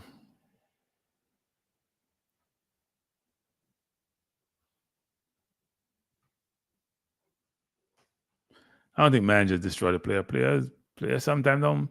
Sometimes the potential is not reality.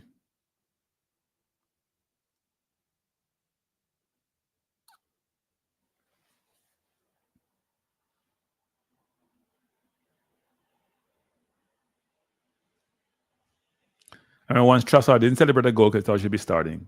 I know. I ain't doing nothing for me them to start.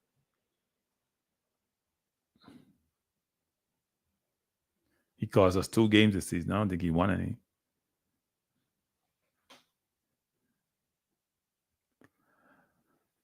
It's only 3 minutes of extra time. We have a minute and 1 minute left.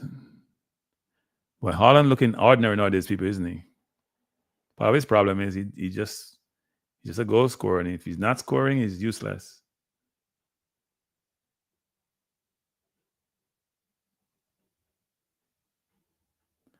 Arsenal coming forward.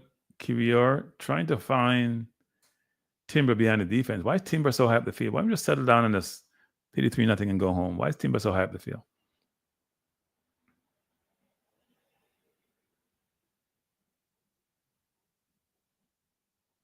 Pep team. You know what happened? You know what happened to Pep? Guys, what do you think happened to Pep's team? I think I know what happened to Pep team. What do you think happened to Pep's team, people? Remind me of Sebao playing against Cavaliers. You know what happened to Pep team? I said, Bob, some big better man out there. I've said that from the first game. Pep's team all got hold at once. They got old at once. Gundogan, Silva, De Bruyne, the core of his midfield, and no Rodri to show up before the defense and to start the play. Got all at once. Nah, under the charges ain't got nothing to do with it in my case. Nothing. And they sold Alvarez, didn't have a replacement. They one of the least spenders this last offseason. And because they don't have money, one of the least spenders. Game over, people. I'm gonna close the stream down. First of all, I'm gonna say this. Thanks for being here. I appreciate you being here. If I sound a bit cranky today, it's because my manager keep doing certain things which I don't agree with. I'm gonna call him out. You can't game manage. You can't game manage. You can't game manage. I'm gonna say it a million times. Don't like how he manages games. Don't like how he manages certain situations. And if I sound a bit exaggerated when I say Rudolph Speed is a better in-game manager, I said in-game manager, people. I didn't say manager. How you make changes, how you position your team. Not position team, because you position the team well. How you make changes, how you pick a team. I'm always cranky. That's not true, Brian Burke. Come on, Brian Burke. Take that back, Brian Burke. Come on, take that back. I'm not always cranky. Hey, before the game, am I always cranky? I am always cranky with a K. I'm not always cranky with a C. I am not going to agree with that one. Totally disagree. Can I be cranky? Yes, the name befits me, but I'm not always cranky. Sometimes I'm cranky. Like today I was cranky because I don't understand. Okay, Brian Burke, you explain this to me. A player's on the field in Martinelli. He's not playing well. He's having a stinker. He commits one yellow card foul. He commits another yellow card foul. He should have gotten a yellow card. He didn't. He commits a second one, which any blind man would have given a yellow card. He didn't. You put him on the field in second half? Like, really? Really? That's coaching. That's managing. That's not managing. That's being a lame brain coach. Sorry. And I keep calling on Arteta all the time. He plays Martin and Trossard on the left. That's why we don't do anything from the left. Nothing on the left. We are devoid of ideas on the left. You know what? Play Nwaneri out there then. He's not as winger, but play him out there. Or play Sterling out there. Don't keep playing the same people, getting the same results. It ain't changing, and keep doing it. That cannot be okay. And if I sound cranky about that, because I don't like to see incompetence, I think I know what good looks like, and that is not good. That's not good. But I'm not a crank. Hey, Paul Edwards. Paul Edwards, I have something for you, Paul. Paul Edwards, we have something for you. I have something for you. You don't know, Paul, I have something for you. People, let me just say before I go. I'm having the Cranky Awards next week. Now, here's what unique about my award show. Here's what unique about my award show. I think we live in this parallel universe, right? Where we have what I'm going to call, for lack of a better word, good and evil. And in the White House today, I don't think it's good. So if society is changing, you look at the Middle East, for example, it's changing. There's good and evil. So my award show is going to be a parallel universe show. So if I say, for example, a player is great, then it's going to be a player is bad, or I don't want to call player as terrible, right? That's my award show. It's not going to be, player of the year, this person of the year. No. I'm having an award show that's very unique. And by the way, I need you to give me some of your categories that you want. I have a bunch. Let me see how much categories I have so far. I've listed out. I have to narrow it down because then the show will never finish. And it's going to be an hour-long show. Let me see something. I have 1, 2, 3, 4, 5, 6, 7, 8, 9, 10, 11, 12, 13, 14, 15, 16, 17, 18, 19, 20, 21, 22. I have about 50 categories so far. I have to narrow it down. I have to narrow it down, people. But Cranky Live is going to have an award show sometime next week. I want you to provide me with some of the categories that you would like to see in terms of what they entail. But as I said before, it's going to be a little bit counterintuitive. It's not going to be the best of XYZ. It's going to be the worst also. So there's going to be like 4 or 5 persons or whatever in a category. Good, bad, good, bad, good, bad, good, bad. That's how we're going to do it. We got to do something different. Same boring things that people do. We ain't doing that. It's good, bad. And going to include commenters, YouTubers, players, the whole works, people. All right? And then I'm not going to give it all away, but if you have categories you want me to think about, then drop them here or someplace else or text me 347-728-8625. It's going to be a fun day. No, I'm going to get some paper. I'll show them name on paper. I'm not getting no cash awards. Cash awards. It'd be too much cash to give out. I'm a poor man, you know. I'm unemployed. Can't be giving away my cash. I'm unemployed, people. Unemployed.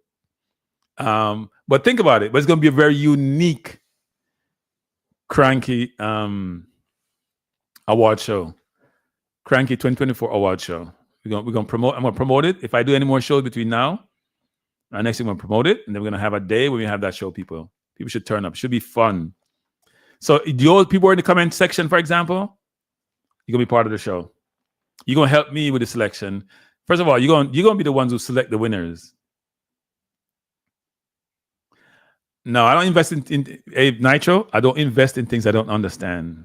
So that means I'm not that smart. Crypto, Bitcoins, the whole work, I don't understand them. I believe any currency should be backed by a central bank. And if it's not backed by a central bank, I don't get it. I don't put my money in things I don't understand. I don't put my money in what I used to call Ponzi schemes. I don't do that. I know it sounds good. I know some of the big banks are looking at it, including Goldman and all of them big banks. Morgan Stanley all look at it, and they sometimes even set up, trading desks around it. I don't get it. I don't get it. So I'm not that smart.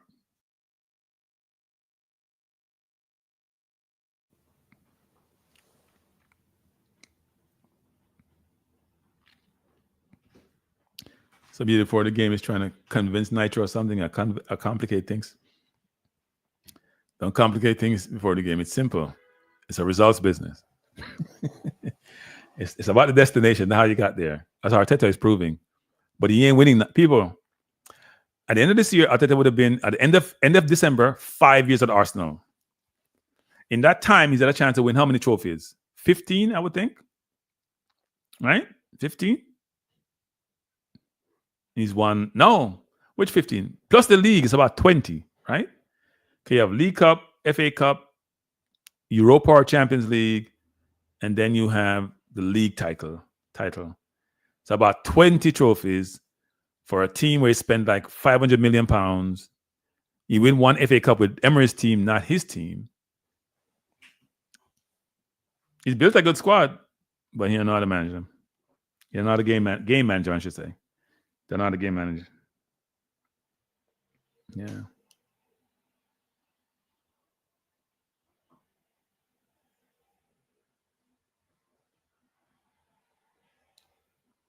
So a friend of mine is gonna give me a hard time about Arteta. I told him that Arteta is a problem for me, and he's texting me. He's a big Arteta fan. Not all the time though. I'm gonna text him back, people. I'm gonna say my problem is he can't game manage. People, to me, it's criminal to put Martinelli back on the field. I'm sorry. That's my philosophy. That's my view. Criminal. When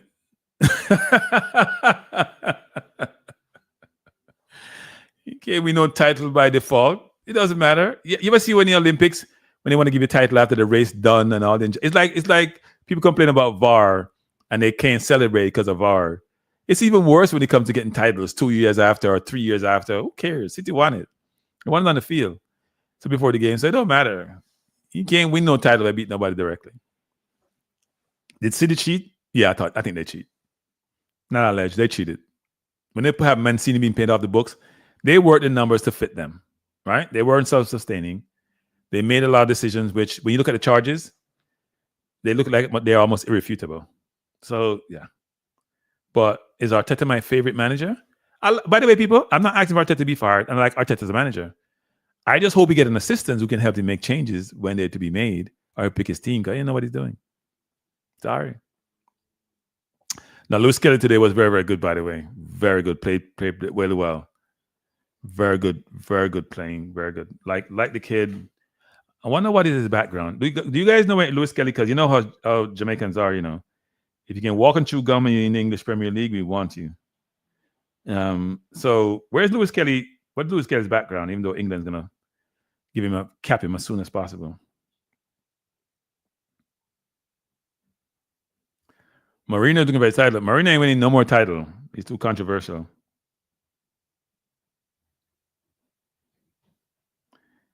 He ain't winning no more title. He's exhausted his title aspirations and he's Wales. No, he ain't no Wales and no English nitro. He come from somebody else. Black people didn't originate in England, so he's got to have heritage someplace. Now, if you tell me he's like 3-4 generations removed, I say no. Not that. All those people. Nitro went there in the 50s, after World War II, 60s. So no, he's probably about 2 generations max.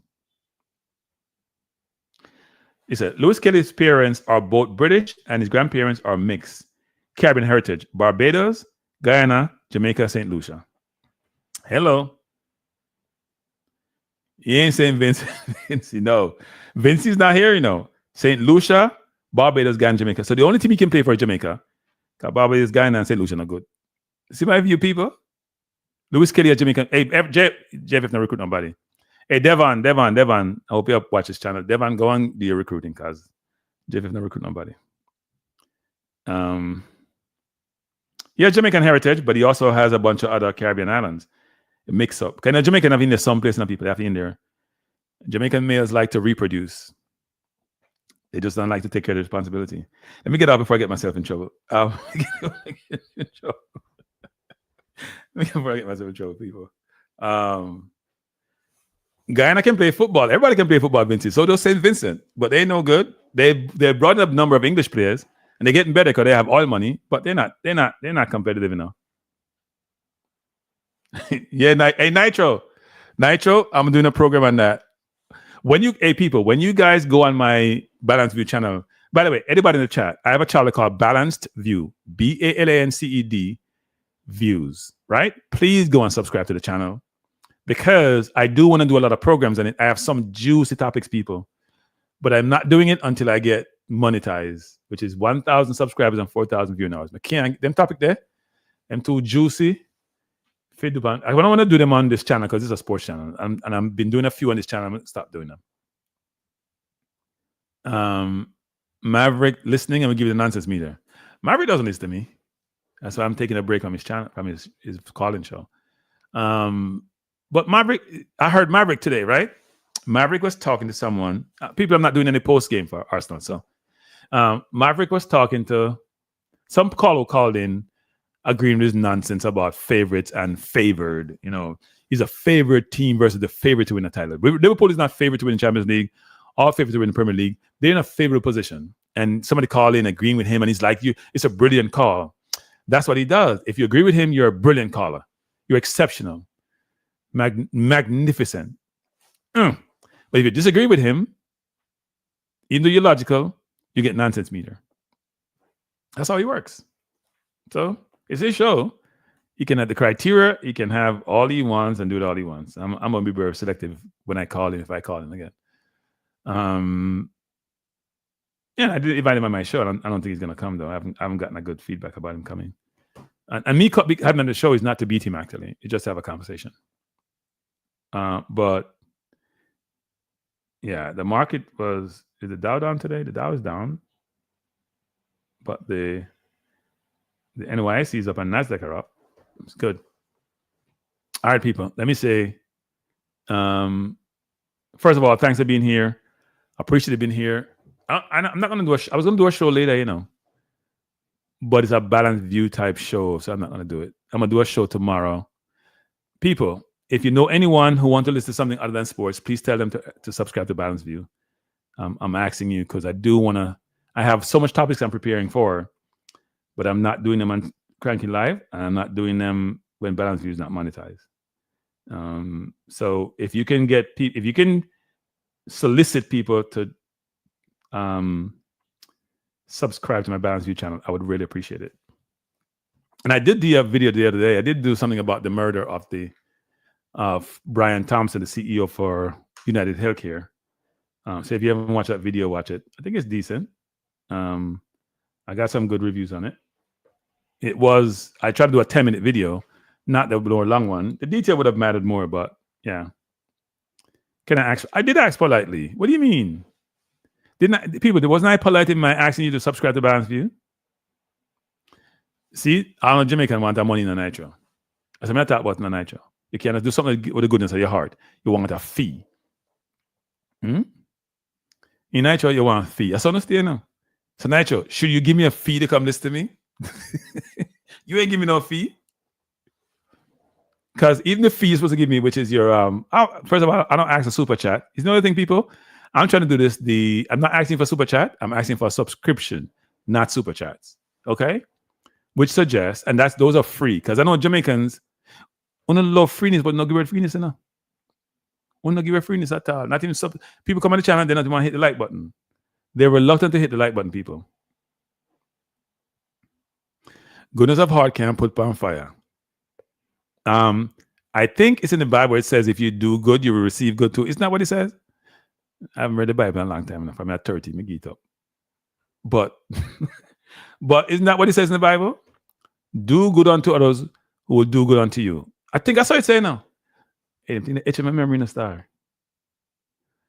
Do good unto others and good will be done unto you, or something like that. One of them proverbs I'm saying there, people. So Nitro, if you do good to me, you'll get back 10 times that good that you do. Which is subscribe, which is get other people to subscribe, and just make it a chain reaction to do it. You prefer Jamaican saying, what Jamaican saying now taking away? You prefer the Jamaican saying over the Bible, the holy book, the ultimate book, the book that provides guidance for mankind. Really, Nitro? I'm very disappointed in you. I'm really disappointed in you. Yeah, I'm supposed to do a show with. I'm not doing any show, Andre, or before the game, until my channel gets monetized. Now do no more show up on Balanced Views to get monetized. Me now waste my time now and get paid for my time. I don't ask commenters or people in this chat to subscribe, but I am not doing any show unless I get monetized. Now I work for free. And by the way, people that monetize is like $1 an hour. And you make money, you make it like $100, $30. Yeah, it's about $1. No, every year it's $1.10 an hour I get.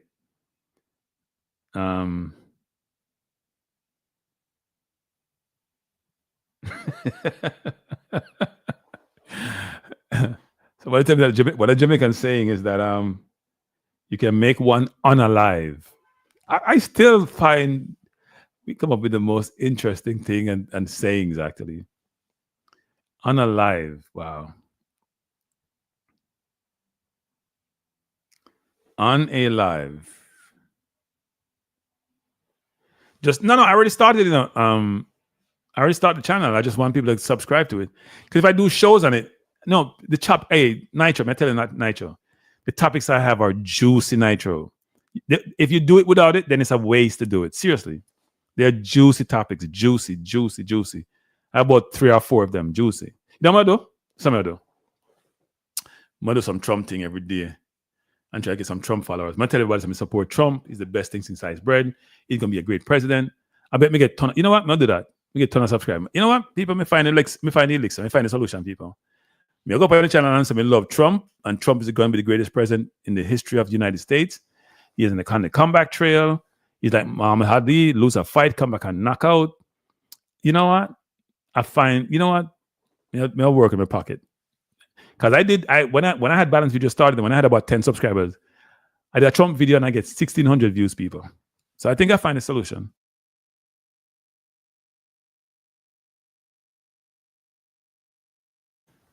Nitro, I didn't ask you about Nitro. You're talking about enough. We're talking about, there's a different Nitro between enough and quality. You see, Nitro, that's the confusion that you have. There is enough that people talk about, and then there's quality.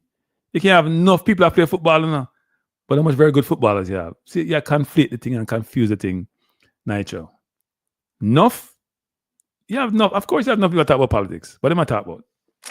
You know what I do? I'm not joining enough then. I'm going to do some reaction video and try to build up my subscriber base. I'm not up in the Jamaica community because no one support me. I'm not stingy. I don't want to get likes. I don't want to do nothing. Anyway, that's enough talking for the evening, people. First of all, thanks for being here. Appreciate you being here. Go watch my video that I made on Mangione. I think it was my attempt to create a short movie in my own mind. And I think it was good. So go watch it. It should be good. It's called Murder of a CEO from Ivy League to Fugitive. All right.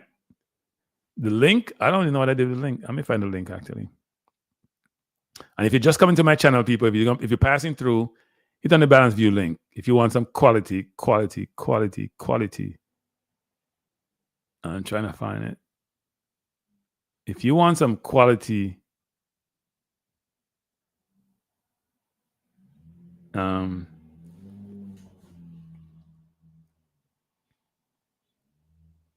I've been told to stop doing lives, and I may have to do that. But people don't realize that the 10-minute videos take as much as the lives do to prepare for. You can come to live and just engage the audience. Some people don't even do any research. Just come on and just talk.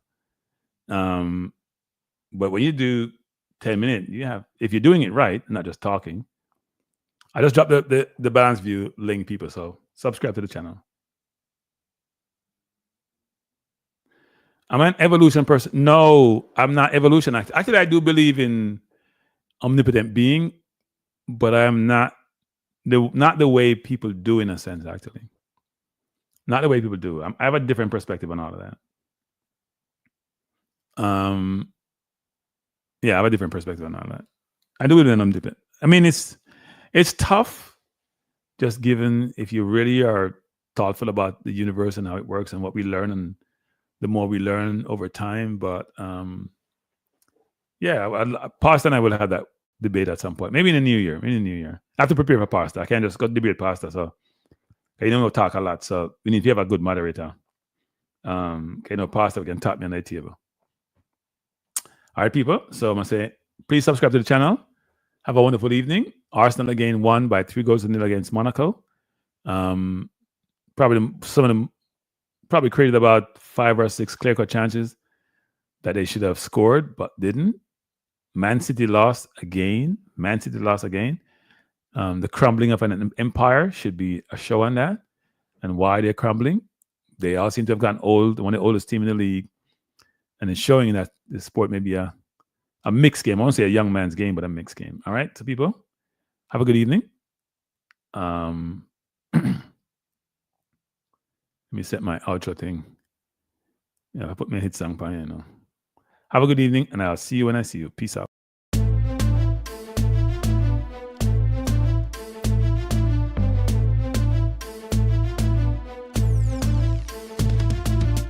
Cranky life is the best to be now.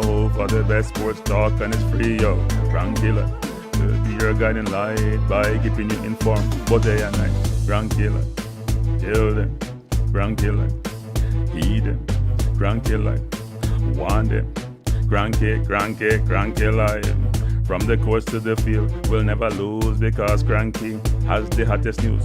With expert analysis, we break it down. Our in-depth coverage is best in town. Cranky life, tell them. Cranky life, heed them. Cranky life, want them. Cranky life. Cranky life where the sports is spicy and where we keep the discussion lively. Cranky life, get to know the name because Cranky analysis is never lame. Cranky life, give me my Cranky life. I want my Cranky life. Must have my Cranky life. Whether it's football or track and field, you know Cranky is at the wheel. So join the journey through victory and defeat and subscribe and don't miss a beat of Cranky life. Tell them, Cranky life. Heed them, Cranky life. Want them, Cranky life. If you're from England or USA, from Kingston or Bombay, from Kenya or Canada, Lagos or Havana, visit Cranky Live. Tune into Cranky Live. Like up Cranky Live. Subscribe to Cranky Live. Cranky Live coming to you on weekdays. Cranky Live sometimes on Sundays. Pull up a chair and take a seat because Cranky will always bring the heat. Cranky Live. Me say fi tell them Cranky life. Me say fi heed them Cranky life. On them Cranky life. Cranky life will be around. Cranky life is the best in town. Me say fi heed them. Me say fi want them. Me say fi heed them. Want them, heed them, want them. Cranky life. Cranky life. Heed them, want them, heed them. Want them, Cranky life. Cranky life. Heed them, want them, heed them, want them, heed them, want them. Cranky life. Cranky life. Cranky. Heed them, want them, heed them, want them, heed, want, heed them.